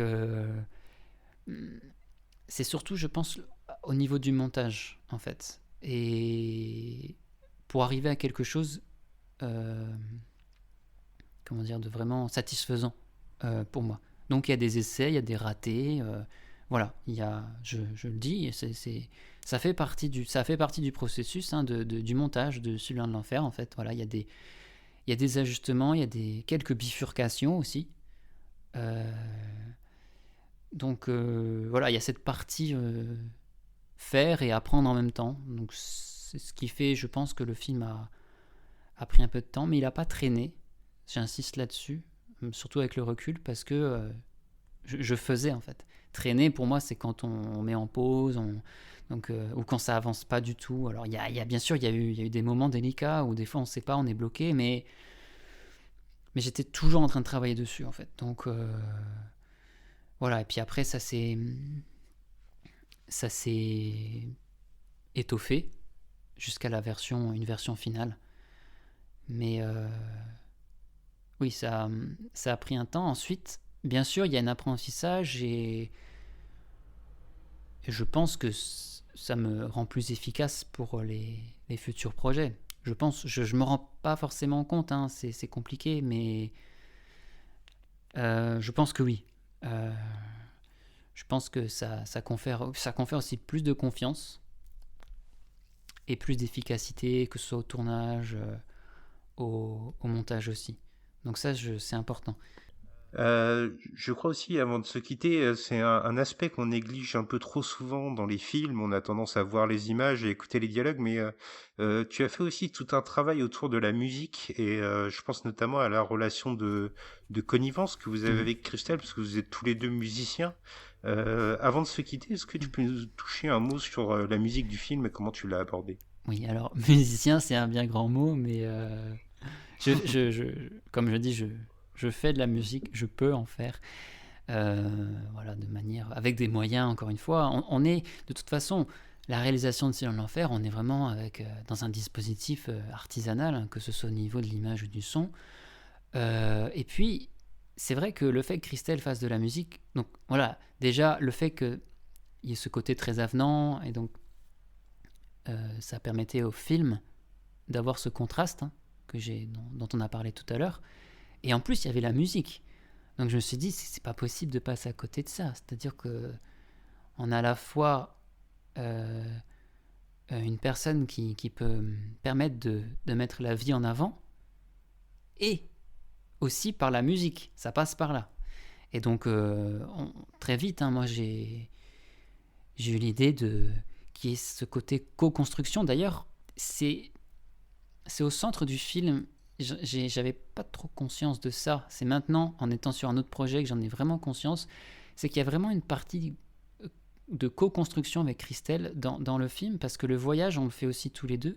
Et on découvre l'histoire aussi tous les deux, en fait. Parce qu'il y a des choses sur sa grand-mère qu'elle ne savait pas trop à cause de différentes choses, un éloignement familial, etc., dont elle parle, dont il est question dans le film. Mais moi aussi, je découvre, donc le fait de découvrir en même temps, voilà, il y a ce côté, on co-construit un peu la progression du film, en fait. Et par la musique, on a tous les deux travaillé sur quelques pistes sonores, quelques morceaux dans le film. Il y a un morceau que Christelle interprète, que j'avais écrit. Enfin, on l'a écrit ensemble, mais l'idée, le premier jet est venu de mon côté au niveau du texte. Et puis, on a construit le morceau. Et puis, il y a d'autres passages où elle fait de la guitare, etc. Moi, j'ajoute d'autres instruments. Et donc, il y a vraiment cette dimension de duo, en fait, où on va, au fond, raconter en musique, en fait, et évoquer par les sons, en fait. C'est très important. C'est très, très important dans le film. Donc, ça a aussi été une expérience vraiment super agréable, en fait. Et je suis content que ça ait pu être possible, en fait, parce que n'empêche, mine de rien, par rapport à Christelle Renaudin, il y a eu beaucoup de tournages avec elle, ça lui a demandé beaucoup de temps de son côté, par exemple pour la musique. Donc c'était pas forcément gagné, hein, parce qu'on demande aux gens leur temps, c'est pas évident. Et donc là, j'ai pu avoir... elle m'a donné ce temps, elle m'a donné son temps, donc j'en suis vraiment extrêmement reconnaissant. Tout comme Pierre Zani, parce qu'il y a eu moins de tournages, mais pour le coup, c'est un temps très délicat, donc c'est aussi je suis très reconnaissant pour ça. Mais la musique, forcément, clairement, la musique, c'est ce qui permet de mettre en avant la vie dans le film, en fait. Pas que, parce que ça permet aussi d'illustrer la déportation avec des sons, etc. Mais je trouve que la musique, dans ce qu'elle a de gratuit, c'est-à-dire, voilà, pour voir ça de manière avec beaucoup de recul, on est des êtres humains, on crée des instruments et puis on fait des sons et ça nous plaît. Donc, à quoi ça sert ? Pas grand-chose en termes purement pratiques, mais ça nous fait vivre. Ça nous fait ressentir, ça nous fait rêver, ça nous fait sourire, ça nous fait danser, ça nous fait socialiser. Et la musique incarne tellement ça. Enfin, c'est ça l'essence de la musique, je pense. Et donc, voilà, il fallait absolument que ce soit Si Christelle n'avait pas fait de musique, il y aurait eu les musiques que j'aurais apportées. Alors, ça aurait peut-être eu moins de place, mais quand même, j'aurais tenu à ce qu'il y ait une part musicale qui soit non négligeable dans le film. Alors, avec mes moyens limités, parce que je ne suis pas un musicien, mais la musique de film est quelque chose qui m'intéresse beaucoup, qui me plaît beaucoup. Je suis extrêmement attentif à ça et j'aime pas les films, par exemple, où la musique est trop directive, trop chargée. Et d'ailleurs, quand on pense à film historique, c'était aussi une réaction de ma part. Quand on pense à film historique de mémoire, on pense un peu à des violons ou un dispositif plus classique. Et là aussi, je me suis dit, alors, dans le même film, on va avoir Auschwitz et du punk rock. Ah, c'est quand même... ça fait partie des gènes que j'ai au début. J'ai dit, oula, c'est vrai, en fait, dans le même film, on a les deux là.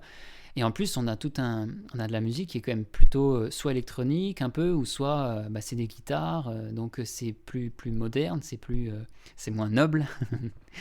Mais j'en suis fier, par contre, de ça. Mais oui, ça aussi, c'était un moyen de faire aussi quelque chose de différent. Et il n'y a pas eu à l'imposer, parce que Christelle, elle vient du rock, du punk rock, donc milieu comme ça, un peu la musique plus underground, on pourrait dire.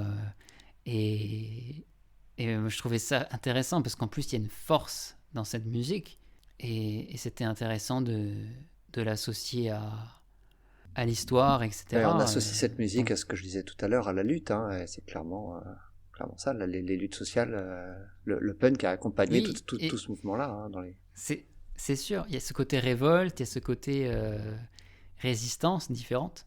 Et voilà, moi ça me semblait, ça m'a pas, enfin ça me semblait logique de poursuivre là-dessus et de ne pas le cacher, justement, de l'assumer. Voilà, Christelle, elle fait du rock, mais une petite fille déportée qui fait du rock, enfin, justement, j'ai trouvé ça génial. Je dis, autant en toi y aller à fond. Et il y a ce cri de révolte qui peut, comment dire, avoir un espoir, et en même temps qui peut être un cri pour souligner une forme de terreur, en fait. Et dans le film, c'est également ça, parce qu'il y a des sons électriques, par exemple, à la guitare, etc., qui interviennent quand il y a des passages sur des lectures, sur la déportation, etc.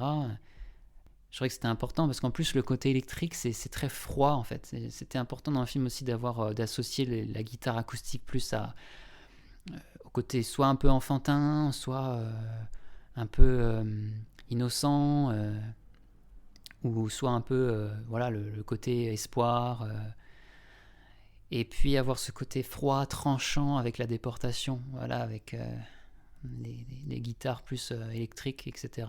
Donc au niveau de la musique, ça permettait de faire ces choses-là, et donc voilà, d'avoir un côté de jouer sur les deux tableaux, donc d'illustrer, de faire ressentir un peu vraiment l'injustice, la cruauté par des sons, et son contre-champ qui est vraiment la vie, le futur, la résilience et tout ça. Ça aussi, ça a pris du temps, voilà. Mais on l'a fait, et c'était vraiment une expérience très enrichissante aussi. Parce que, alors certes, c'est vrai que le film met en avant la vie, et ça me tenait à cœur, et même moi de base, j'ai pas envie de me lancer dans un film pour faire un truc très déprimant. J'aime bien des fois des films qui sont vraiment qui provoquent un abattement, ça peut être très bien fait.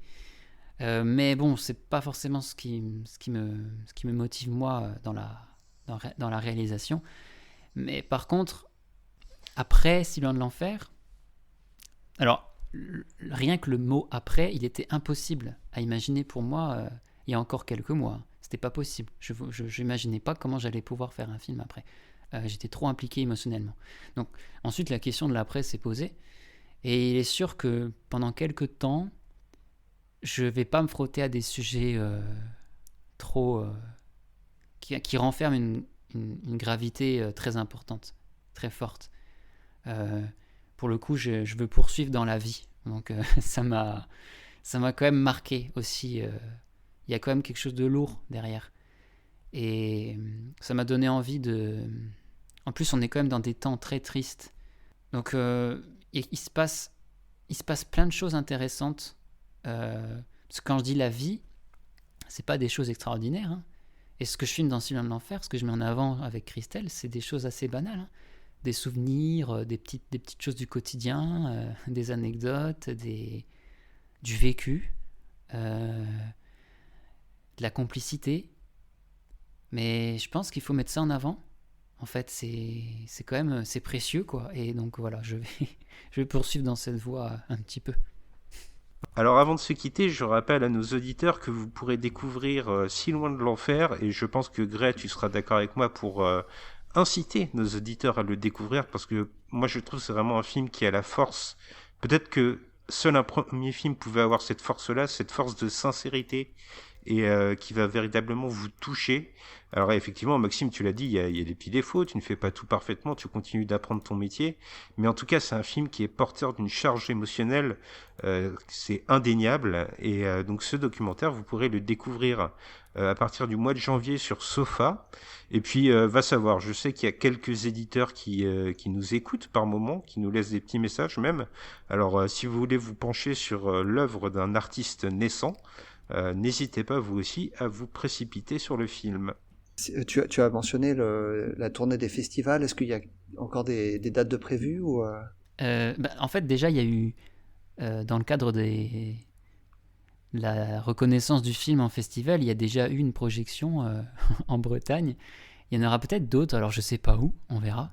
Apparemment, il y en aurait une en Norvège dans quelques temps. Et c'est un petit festival qui a sélectionné le film. Voilà, d'autres festivals également. Et pour l'instant, les projections hors festival, il va y en avoir au moins 2. Mais alors, c'est uniquement dans la région de Longwy. On est encore dans le périmètre local. Mais il va repasser 2 fois en octobre et fin novembre, donc dans la région de Longwy, pour l'instant. Et puis après, on verra. Mais en fonction des festivals, il est probable... J'aimerais bien, je le souhaite, qu'il y ait qu'il soit diffusé ailleurs. Ça permet à des gens d'autres régions et même peut-être d'autres pays de le découvrir. Donc voilà.